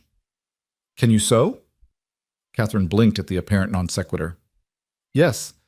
I was a seamstress in Helena before I married Thomas. Why? Because this territory needs seamstresses, Lydia said, an idea forming in her mind. The women here make their own clothes, but most of them aren't skilled at it. Alterations, mending, making dresses from patterns. There's work for someone who knows what they're doing. I can't just set up shop with no money, Catherine protested. No, Lydia agreed. But you could stay at the Double R, the ranch where I've been living. Martha Quinn, the housekeeper, she'd welcome another pair of hands. And Jonas Reeves, he's a good man, the one who found me after the storm. He'd help you get established. He helped me. Catherine looked at Lydia with something approaching wonder. After everything Thomas did, after finding out you were never really his wife, you'd help me? You're not my enemy, Lydia said simply. We're both victims of the same man's cruelty, and out here, women need to help each other. It's the only way any of us survive. They talked for another hour, piecing together the timeline of Thomas's deceptions, comparing stories and discovering just how thoroughly he'd fooled them both. Thomas had been clever. Lydia had to give him that. He'd chosen wives in different territories, far enough apart that they'd never accidentally meet. He'd timed his absences carefully, always with plausible explanations. And he'd been charming enough that neither woman had seriously questioned his stories until it was too late. Do you think he's dead? Catherine asked as the afternoon light began to fade. Or do you think he's somewhere starting over with a third wife? Lydia considered the question. Part of her hoped he was dead, that some accident or misfortune had claimed him in the storm. It would be easier than knowing he was out there, living comfortably while they struggled with the wreckage he'd left behind. But another part of her, a harder part that was still emerging, hoped he was alive. Hoped that someday, somehow, he'd face consequences for what he'd done. I don't know, she said honestly, and I'm not sure it matters anymore. We can't change what happened. We can only decide what we do next. Catherine nodded slowly. Then I accept your offer. If this Jonas Reeves will have me, I'll stay at the ranch and start over. She looked down at Daniel. My son deserves better than a mother who's given up. They returned to the Double R as the sun was setting, Lydia riding her mare while Catherine and Daniel traveled in a wagon Jonas had sent when Margaret Collins rode out to inform him of the situation. Jonas met them in the yard, his face grave but unsurprised. Margaret had clearly filled him in on the basics. Martha emerged from the house, took one look at Catherine's exhausted face, and immediately went into mothering mode. You poor dear. Come inside. Let's get you and the boys settled. You look like you haven't eaten a decent meal in days. While Martha fussed over Catherine and Daniel, Jonas drew Lydia aside. Margaret told me, he said quietly, about the other wife. I'm sorry, Mrs. Hale. That's a hard thing to learn. It's just Lydia, she said, the words coming out more sharply than she intended. I was never really Mrs. Hale. That marriage was a fraud from the beginning. Jonas's expression was understanding. What you were calling yourself doesn't change who you are, and what he did doesn't define you. Lydia felt tears prick her eyes, but refused to let them fall. She'd cried enough over Thomas Hale. Catherine needs work. She's a skilled seamstress. I thought maybe she can stay here, Jonas interrupted. Same arrangement as you, room and board in exchange for helping around the ranch. And I'll talk to the women in town about sewing work. I expect they'll be glad to have someone who knows what they're doing." "You're very generous," Lydia said. Jonas shrugged, uncomfortable as always with gratitude. "It's just practical. Martha needs help with the cooking and cleaning, and we've got the space. Besides, a child Daniel's age will be good for morale around here. The Cowboys like having young ones about. Reminds them of their own families back home." That night, after both children were asleep and Martha had retired to her room, Lydia found herself on the front porch with Catherine, both women wrapped in shawls against the cool evening air. The prairie stretched dark and endless before them, stars scattered across the sky like diamonds on black velvet. "Thank you," Catherine said softly, "for helping me. You didn't have to." "Yes, I did," Lydia replied, "because someone helped me when I needed it most. Because that's what decent people do." She paused. "And because we're in this together now, whether we like it or not. Thomas connected us, but we don't have to let him define us." Catherine was quiet for a moment. "What's he like?" "Jonas Reeves?" Lydia considered the question. "He's quiet, kind. The sort of man who does the right thing because it doesn't occur to him to do anything else. He saved my life without hesitation, gave me shelter and work, and never once made me feel like a burden." She smiled slightly. "He's everything Thomas pretended to be." "Are you in love with him?" Catherine asked bluntly.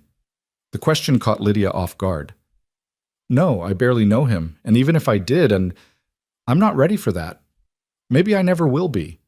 Thomas broke something in me, some ability to trust that I'm not sure can be repaired." "I understand that," Catherine said. "I look at Daniel and I think about how I'll teach him about men, about relationships.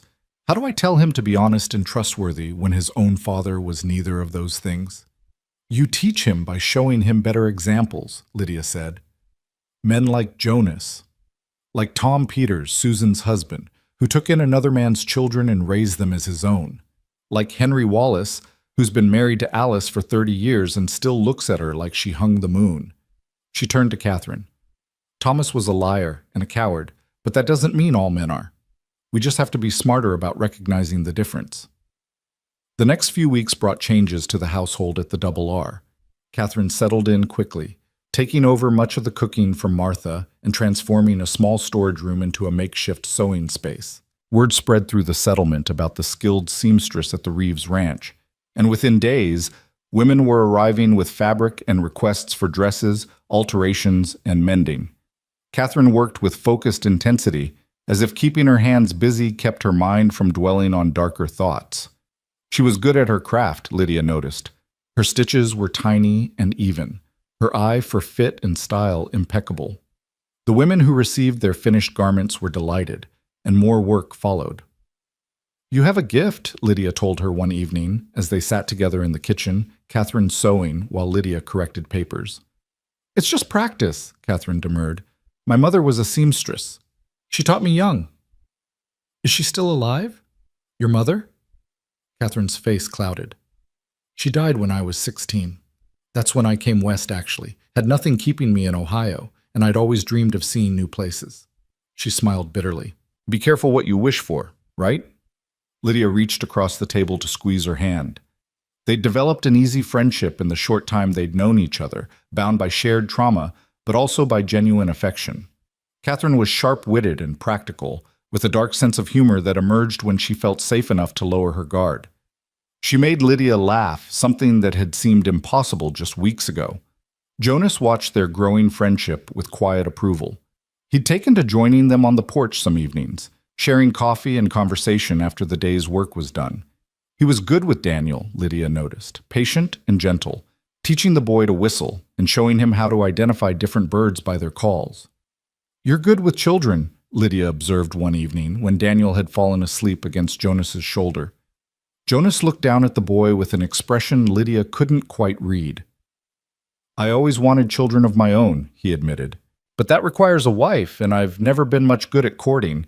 Ranching doesn't leave much time for social niceties." "The right woman won't care about social niceties," Catherine said from her sewing. "She'll care about whether you're decent and honest and willing to work hard. Everything else is just window dressing." Jonas carried Daniel inside to his bed, and Lydia found herself thinking about his words. He wanted children, wanted a family. He was exactly the kind of man who should have those things. Solid, dependable, genuinely good. It seemed unfair that men like Jonas remained alone while men like Thomas collected wives like playing cards. The world, Lydia was learning, was spectacularly unfair. A month after Catherine's arrival, Jonas received a telegram from Helena. He read it at breakfast, his expression darkening, then handed it across the table to Lydia without a word. The telegram was brief. Body found near Helena, male, late 20s, matches description. Please advise. Sheriff Morris. Lydia's hand trembled as she passed the telegram to Catherine. They found him. Or they found someone who looks like him, Catherine said, but her voice was shaking too. We won't know for certain until someone identifies the body. Jonas stood, already reaching for his hat. I'll ride to Helena. Should take 3 days there and back if I push hard. I can... No, Lydia interrupted. I need to go. If it's Thomas, if he's really dead, I need to see it with my own eyes. Otherwise, I'll always wonder. I'll go with you, Catherine said immediately. We both should see. We both deserve to know. Martha protested. A 6-day journey was no small undertaking, especially with 2 small children. But Lydia was adamant, and Jonas, seeing the determination in her eyes, didn't try to dissuade her. Then I'm coming with you, he said firmly. Both of you. We'll take the wagon, travel at a reasonable pace. Martha can look after the children while we're gone. They left the next morning at dawn, the wagon loaded with supplies for the journey. Martha stood on the porch holding Rosie and Daniel, her weathered face worried but understanding. You be careful, she called, and come back safe. The journey to Helena took 2.5 days of steady travel across prairie that gradually gave way to more rugged terrain. Jonas drove the wagon with quiet competence while Lydia and Catherine sat in back, talking or silent by turns, processing what they might find at the end of this journey. What if it's not him? Catherine asked on the second day. What if we go all this way and it's just some stranger who happened to match the description? Then we come home and keep living, Lydia said. But if it is him...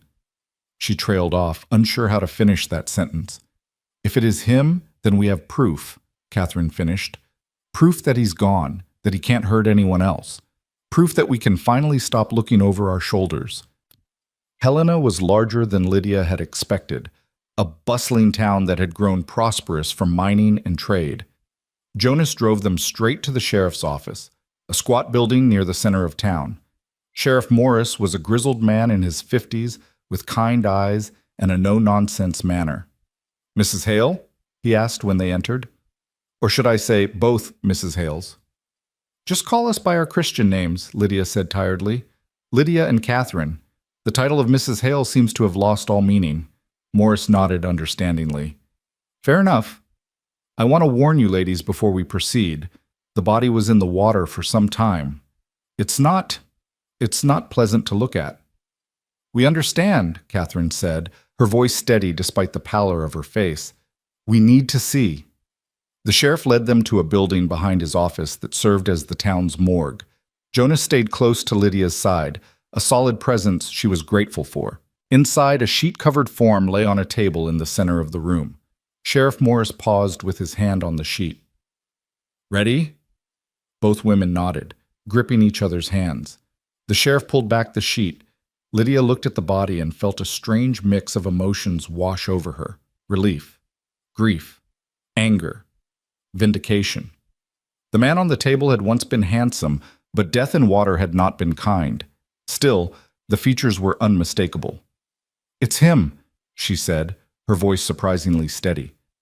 That's Thomas Hale. Catherine was crying silently, tears streaming down her face. How did he die? Drowned, Sheriff Morris said, covering the body again. We found him in a creek about 15 miles northwest of here. Looks like his horse threw him during a storm. We found the horse dead nearby, broken leg. Best we can figure, Mr. Hale hit his head when he fell, ended up in the creek, and drowned. Body got wedged under some rocks, which is why it took so long to find. Was there anything on him? Jonas asked. Money? Personal effects? Morris pulled out a small box. This was in his saddlebags, $347, a pocket watch, and these. He opened the box to reveal two wedding rings, one that Lydia recognized as hers, one that must have been Catherine's. He kept them, Catherine whispered. After everything, after abandoning us both, he kept our rings. Lydia stared at the rings, trying to understand what they meant. Was Thomas sentimental, guilty, or had he simply viewed them as assets to be sold when needed? She'd never know now. Thomas had taken his motivations, his reasons, his true self to the grave with him. The money, Lydia said.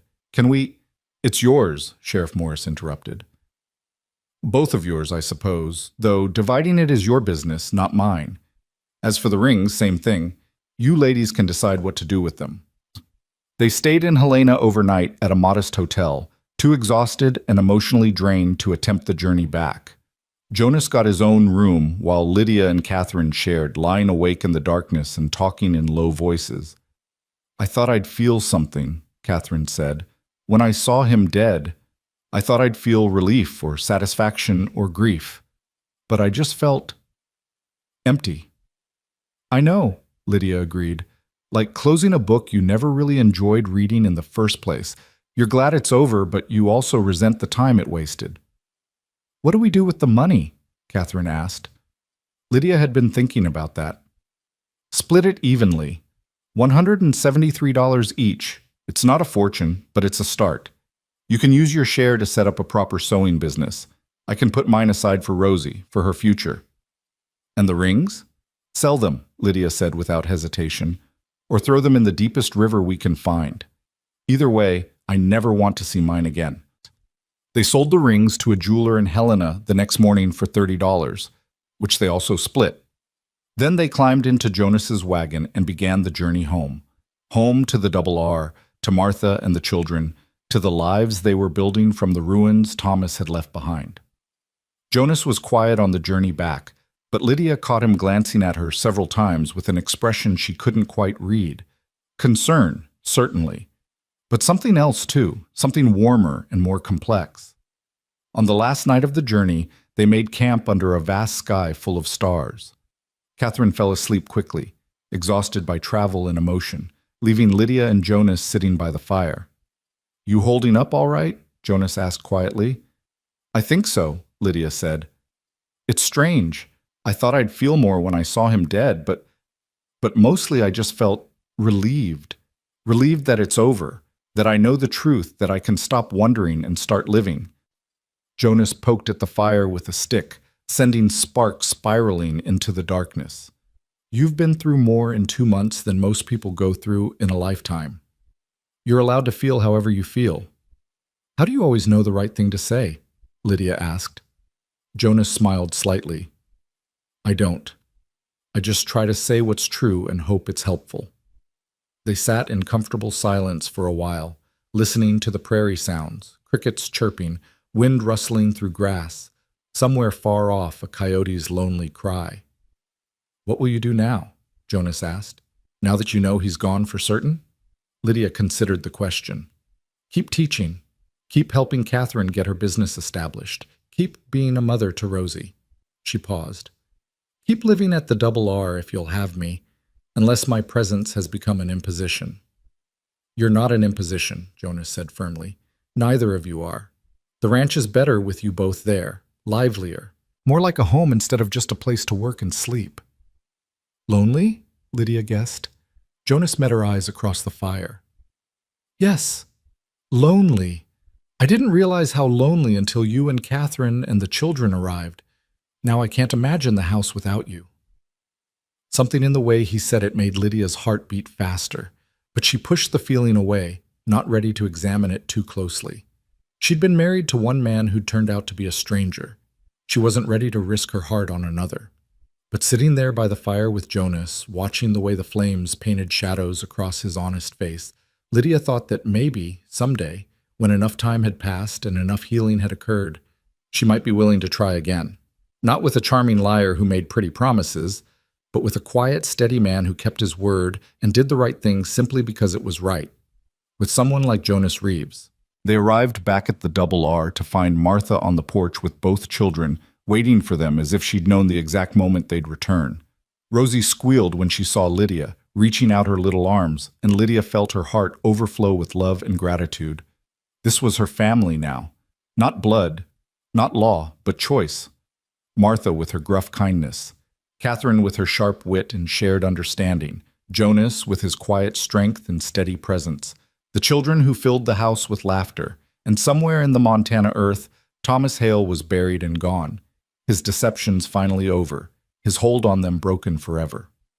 Lydia looked at the ranch house, sturdy and weathered, standing firm against whatever the territory threw at it, and thought that it was exactly the right metaphor for what she wanted to become. Strong, resilient, rooted in truth instead of pretty lies. She was Lydia Hale still, technically, until she could afford the legal fees to reclaim her maiden name. But that was just paperwork, just a technicality. In her heart, she was already someone new, someone who'd survived a storm and come out stronger on the other side, someone who'd been left behind and found a better way forward, someone who'd learned that home wasn't a place you arrived at, but something you built with the people who refused to leave you behind. The winter came early that year, sweeping down from the mountains with a ferocity that caught even the old-timers by surprise. By late October, the first snow had fallen, blanketing the prairie in white and transforming the Double R into something out of a picture book. Lydia stood at the kitchen window watching the flakes drift down, Rosie balanced on her hip, and marveled at how much had changed since that terrible storm 4 months ago. She'd been teaching for 3 months now, and the schoolroom had become her second home. The children had progressed remarkably. Even Billy Peters, who'd started the year claiming he didn't want to learn anything, was now reading at a level that surprised everyone, including himself. Their parents praised Lydia at church and in town, thanking her for giving their children opportunities they'd never dreamed possible. Catherine's sewing business had flourished beyond anyone's expectations. Women came from settlements 20 miles away to commission dresses, and Catherine had recently hired Susan Peters to help with the simpler alterations. The two women worked side by side in the converted storage room, their conversation and laughter drifting through the house like music. The Double R felt alive in a way Jonas said it never had before. Martha hummed while she cooked, Catherine sang while she sewed, the children filled the rooms with their noise and energy, and Jonas, well, Jonas smiled more. The ranch hands had noticed it too, commenting among themselves about how their boss seemed lighter somehow, less burdened by the weight of running everything alone. But beneath the surface of this new domestic harmony, Lydia felt something building, some unspoken tension between herself and Jonas that grew stronger with each passing day.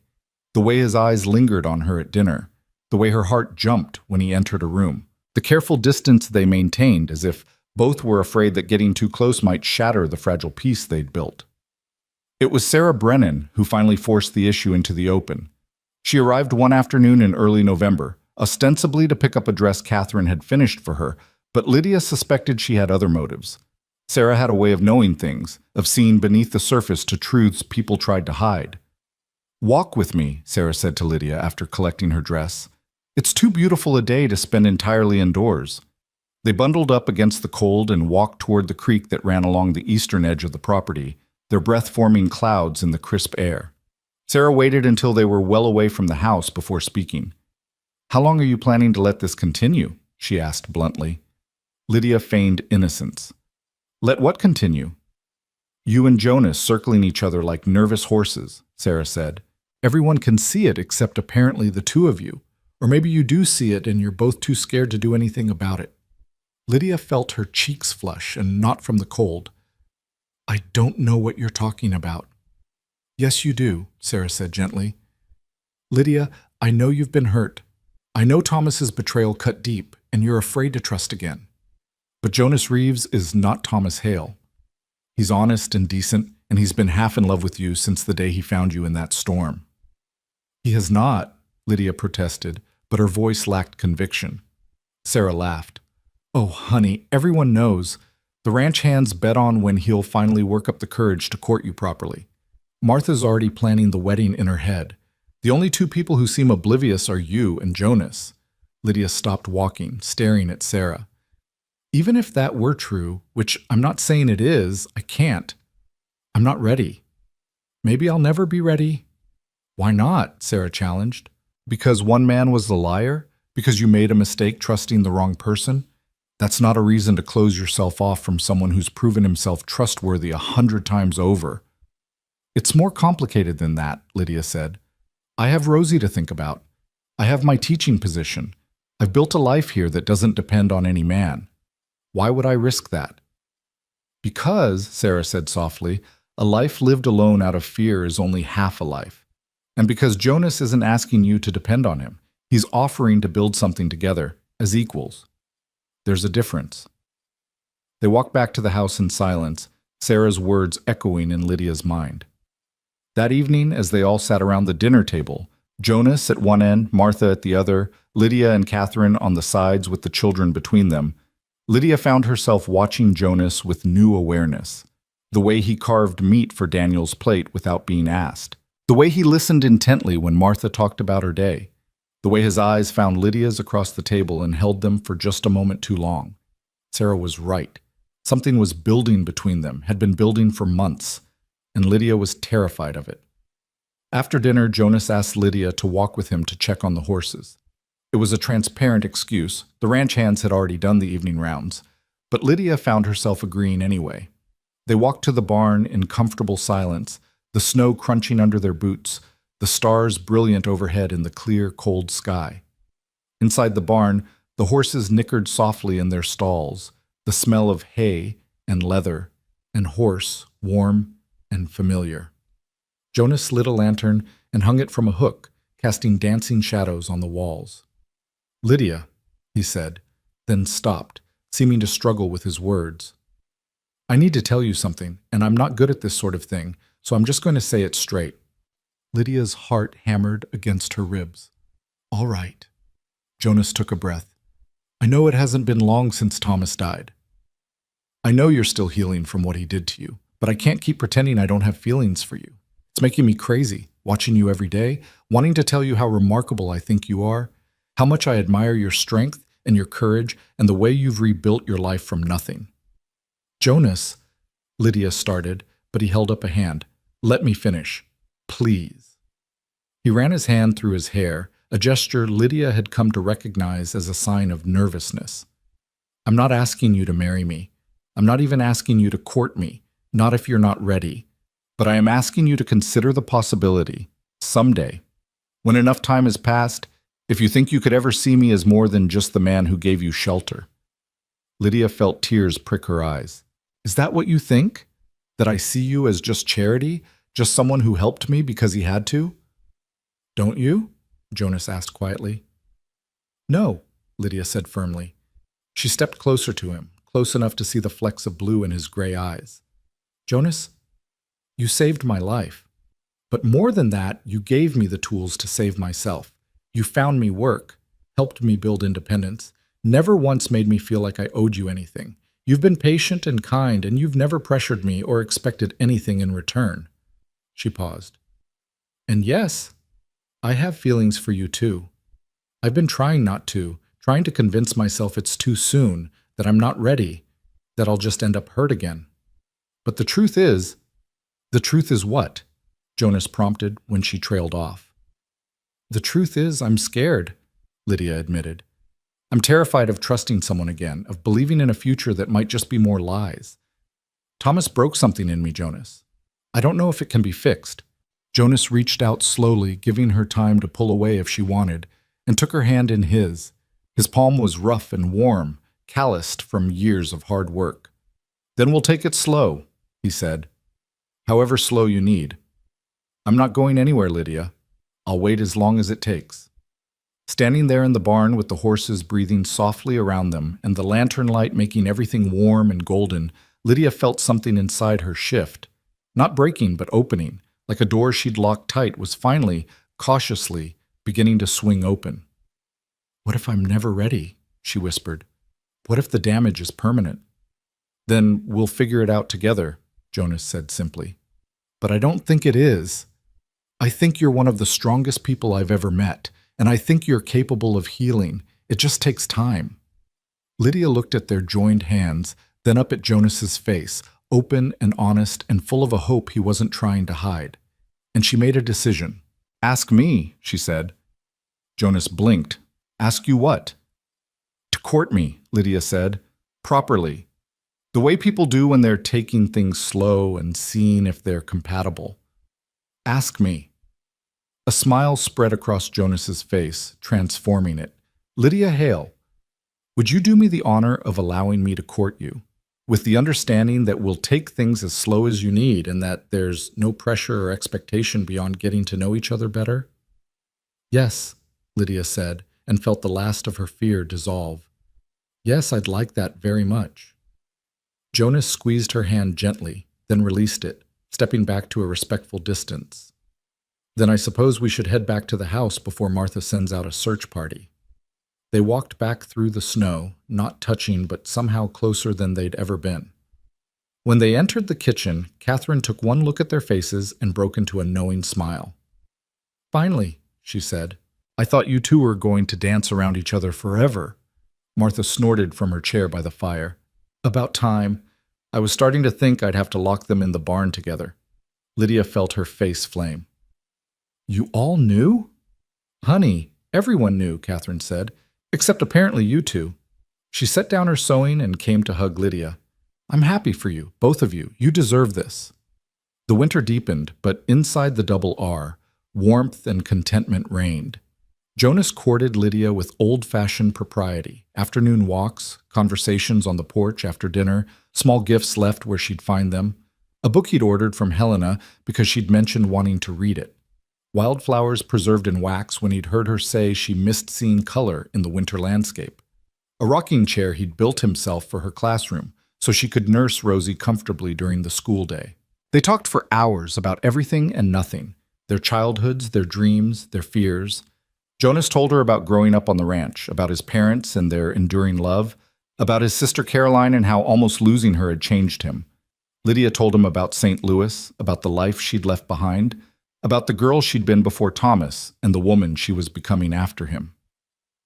Do you miss it? Jonas asked one evening as they sat in the parlor while the others had retired. Your old life? Lydia considered the question honestly. Sometimes I miss specific things. My mother's piano, the way the Mississippi looked at sunset, the ease of having everything provided for me. She paused. But I don't miss who I was there. That girl was shallow and naive, with no idea how hard life could be.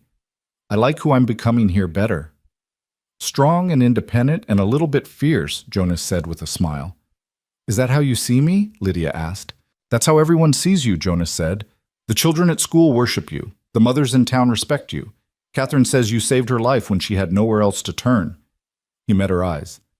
And I see a woman who was knocked down by life and got back up swinging. In December, the town held a Christmas social at the church. The whole community turned out, dressed in their finest, bringing food and music and laughter to chase away the winter darkness. Jonas asked Lydia to dance, and she accepted, very aware of every eye in the room watching them. They're all staring, she whispered as Jonas led her onto the floor. Let them stare, Jonas said. I'm dancing with the most beautiful woman in Montana Territory. I'd be disappointed if they weren't jealous. Lydia laughed despite her nervousness. Jonas wasn't a particularly graceful dancer. He moved with the same practical efficiency he brought to everything else. But he was steady and sure, and Lydia felt safe in his arms. Across the room, she saw Catherine dancing with Tom Peters, Susan's husband, and looking happier than Lydia had seen her since Helena. Daniel played with the other children, shrieking with laughter, fully integrated into the community. Martha sat with Alice Wallace and the other older women, all of them watching the dancers with fond expressions. This was her community now, Lydia realized. These people who'd welcomed her when she had nothing, who'd given her work and friendship and acceptance. She'd come west expecting to build a life with Thomas, but instead she'd found something better. A life she'd built herself, surrounded by people who valued her for who she was rather than who she'd married. After the dance, Jonas walked her outside for some air. The night was cold and clear, the stars so bright they seemed close enough to touch. They stood on the church steps watching their breath form clouds in the frigid air. Lydia, Jonas said, his voice serious, I know we agreed to take things slow, and I'm prepared to keep that promise for as long as you need, but I also think you should know that I love you. I'm in love with you, And whenever you're ready, whether that's 6 months from now or 6 years, I want to marry you." Lydia's breath caught.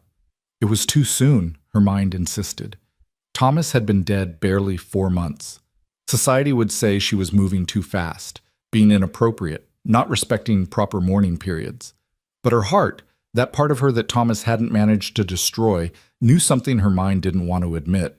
She loved Jonas too. Had loved him for a while now, probably since that first morning when she'd woken up in his house and he'd poured her coffee without being asked, treating her like a person rather than a problem to be solved. "I love you too," she said quietly, surprising herself with the admission. "I've been trying not to, trying to tell myself it's too soon, but I can't help it. You're everything I thought Thomas was and everything he should have been. You're real and honest and good, and I—" Her voice broke. "I'm so grateful that storm brought me to you." Jonas pulled her into his arms, holding her tight against the cold and the darkness and all the fears that still sometimes woke her in the night. "Then marry me," he said. "Not today, not even this year if you're not ready, but someday. Say you'll marry me someday."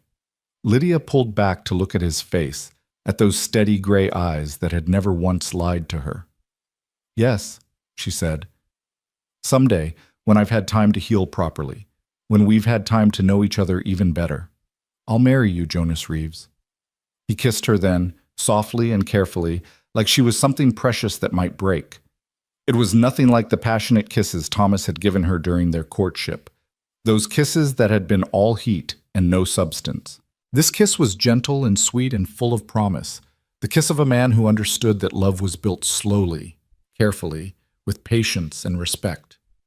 When they pulled apart, Lydia saw tears on Jonas's cheeks. She reached up to wipe them away with her gloved hand. "I won't let you down," he said. "I swear to you, Lydia. I'll spend the rest of my life proving that you can trust me." "I know," Lydia said simply. "That's why I said yes."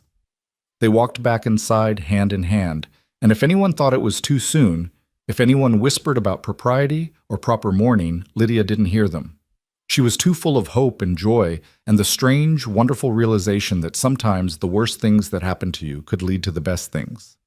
Spring came eventually, as it always did, melting the snow and turning the prairie green again. Lydia's teaching contract was renewed for another year with a raise, $25 a month now, recognition of how much the children had learned under her instruction. Catherine's sewing business was thriving, with more orders than she could handle, even with Susan's help. They'd started talking about opening an actual shop in town, though that was still just a dream for the future. On a warm day in late April, almost exactly a year after the storm that had changed everything, Jonas took Lydia back to the spot where he'd found her. The broken wagon was long gone, but the place was still recognizable. A slight depression in the earth where the wheels had rutted, grass growing thick and green over what had once been mud. "I almost rode past," Jonas admitted as they stood looking at the spot. "It was dark and raining so hard I could barely see. But something made me look twice, made me stop." He turned to her. "I believe it was Providence. We were meant to find each other." "But I don't know if I believe in Providence," Lydia said, "but I believe in second chances. And I believe that sometimes the road that breaks beneath you is the one that leads you home." Jonas smiled. "Is that what this place is for you? Home?" Lydia thought about the question. A year ago, she would have said home was St. Louis, was her mother's parlor and her childhood bedroom. 6 months ago, she might have said home was the double R, was Martha's kitchen and the small room where she slept with Rosie. But now she understood that home wasn't a place at all. "Home is wherever you are," she said. "You and Martha and Catherine and the children. Home is the life we've all built together." They were married in June, on a golden afternoon with the whole settlement in attendance. Catherine stood up with Lydia, holding Rosie during the ceremony, while Sarah Brennan played piano and Martha cried happy tears into her handkerchief. Daniel, now 3 years old and energetic as a puppy, served as ring bearer and took his duties very seriously. Lydia wore a dress Catherine had made specially for the occasion, simple but elegant cream-colored silk with delicate embroidery around the collar. Nothing like the elaborate wedding gown she'd worn to marry Thomas, and all the better for it. That girl who'd worn that dress was gone. In her place stood a woman who knew her own strength, who'd survived abandonment and betrayal and come out whole on the other side. Jonas wore his father's vest again, the same one he'd worn to every important occasion since his father died. His hands shook as he slid the ring onto Lydia's finger. Not the ring Thomas had given her, which had been sold in Helena, but a new one Jonas had commissioned specially, with a small sapphire the color of Montana sky. I, Jonas Reeves, take you, Lydia Hale, to be my lawfully wedded wife, he said, his voice steady despite the emotion in his eyes.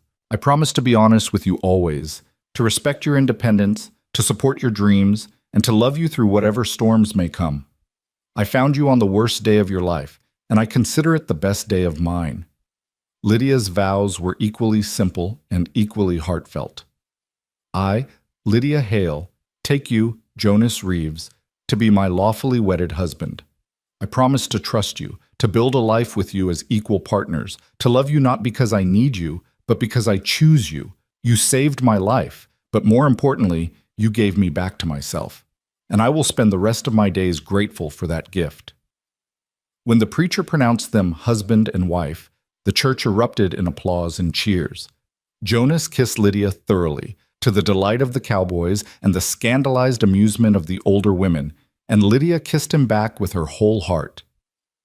The reception was held at the Double R, with tables set up in the yard and food enough to feed an army. The ranch hands had strung lanterns from the trees, and someone had brought a fiddle, and people danced and laughed and celebrated until the stars came out. Catherine cornered Lydia near midnight, both of them watching the festivities from the porch. Happy? Catherine asked. Deliriously, Lydia admitted. A year ago, if someone had told me I'd be here now, married to Jonas and happy about it, I wouldn't have believed them. Life is strange that way, Catherine said. The worst things and the best things all tangled up together, impossible to separate. Thomas led me to you, and you led me to this place, and now we've both found something better than what we lost. Have you? Lydia asked. She knew Catherine had been spending time with Tom Peters since Susan had given her blessing, even encouraged it, saying Tom deserved happiness and so did Catherine. Catherine blushed. He hasn't asked yet, but I think he will. And when he does, she smiled. When he does, I think I'll say yes. Not because I need a husband, but because Tom is a good man who understands that I come with baggage and loves me anyway. Then we'll be sisters twice over, Lydia said, by choice and by marriage. They hugged. These two women who'd been bound by betrayal and had chosen to turn that bond into something beautiful, a friendship that had sustained them both through the darkest times. Jonas found Lydia on the porch as the last guests were leaving. He held out his hand. Ready to go to bed, Mrs. Reeves? Lydia took his hand, marveling at how natural her new name sounded. I am, though I have to admit I'm more tired than romantic right now. Jonas laughed. Then we'll sleep. We have the rest of our lives for everything else. They walked upstairs together, to the bedroom that had been Jonas's alone for so long and was now theirs to share. The room had been transformed.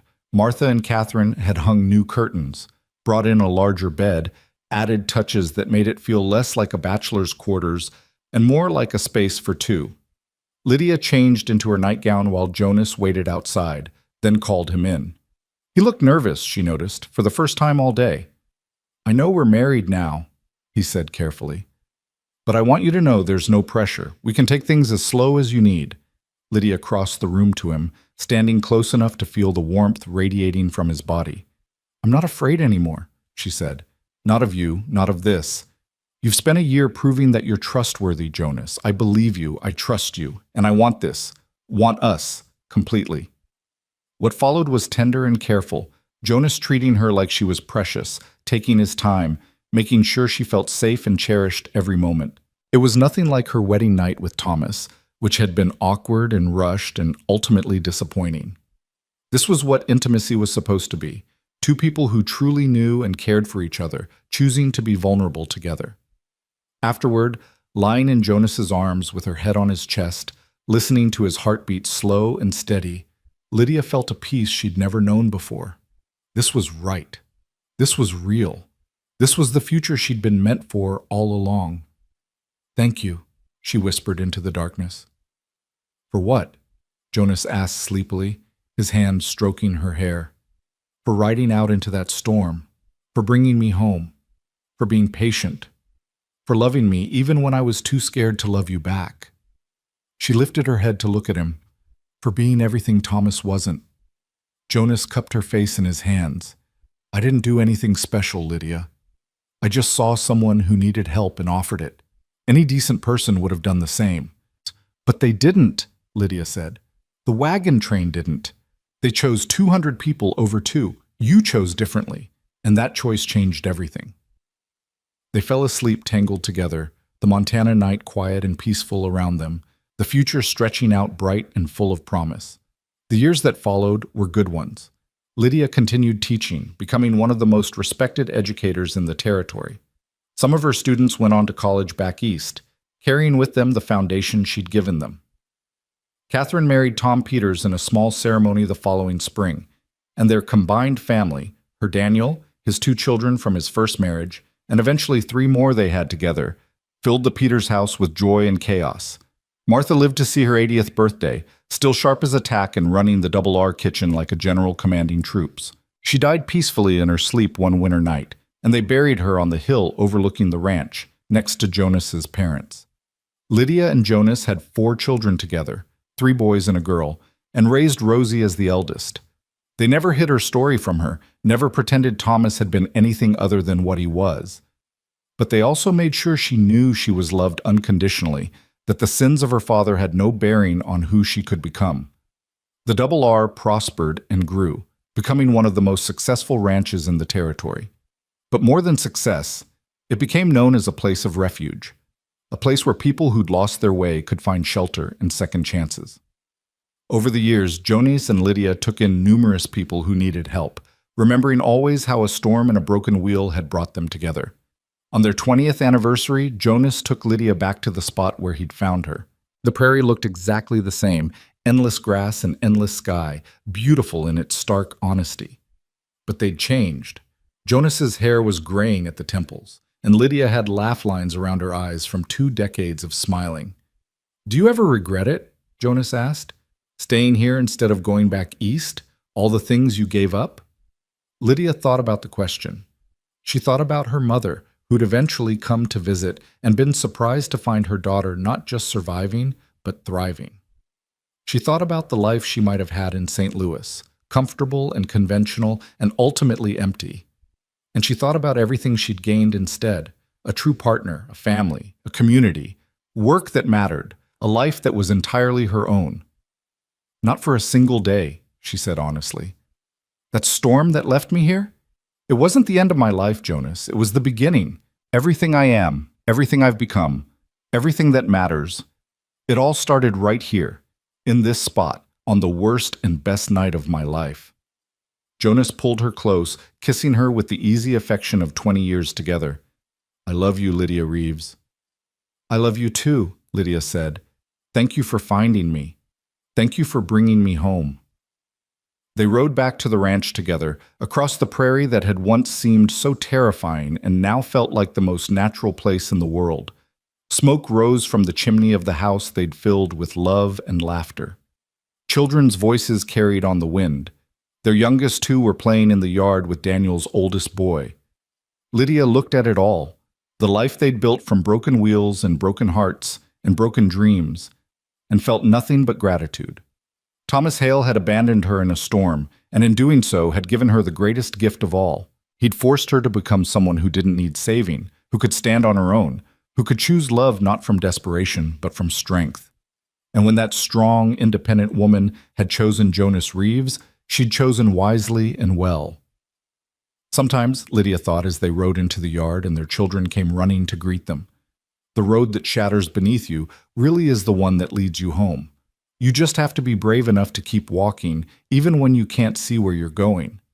She'd been brave, and she'd found her way home. Not to a place, but to a person, to a family, to a life that was everything she'd never known she wanted, built from ruins and storms and second chances. The wagon wheel Jonas had saved from that first broken wagon still hung by the garden gate, weathered now but sturdy, a reminder of where they'd started. Every spring, Lydia planted flowers around it. Wild Montana blooms that could survive anything, beautiful because they were strong, thriving because they'd learned to bend without breaking. Just like her. Just like all of them. The lost and found who'd made the double R their home, who'd learned that family wasn't about blood or law, but about who showed up when you needed them most, and stayed even when things got hard. That evening, as the sun set over the prairie in shades of gold and rose, Lydia stood on the porch with Jonas beside her, their children settled in for the night, the ranch quiet and peaceful around them. She thought about the girl she'd been, abandoned in a storm with nothing but a baby and broken dreams. She thought about the woman she'd become, strong, capable, loved. "What are you thinking about?" Jonas asked, sliding his arm around her waist. "About storms," Lydia said, "and how sometimes they don't destroy you. Sometimes they just clear away everything that was never real to begin with, leaving room for something true to grow." Jonas smiled and pulled her closer. "That's a pretty thought." "It's a true one," Lydia corrected. "The truest thing I know." They stood together watching the stars come out one by one, filling the vast Montana sky with light. And Lydia thought about how darkness always gave way to dawn eventually, how storms always passed, how even the most broken things could be made whole again with patience and care and love. She'd been left behind in a storm. A cowboy had found her and brought her home. And that home, built on honesty and respect and choosing each other every single day, had become the foundation for a life more beautiful than anything she'd ever imagined possible. It wasn't the life she'd planned, but it was the life she'd needed. And that, in the end, made all the difference.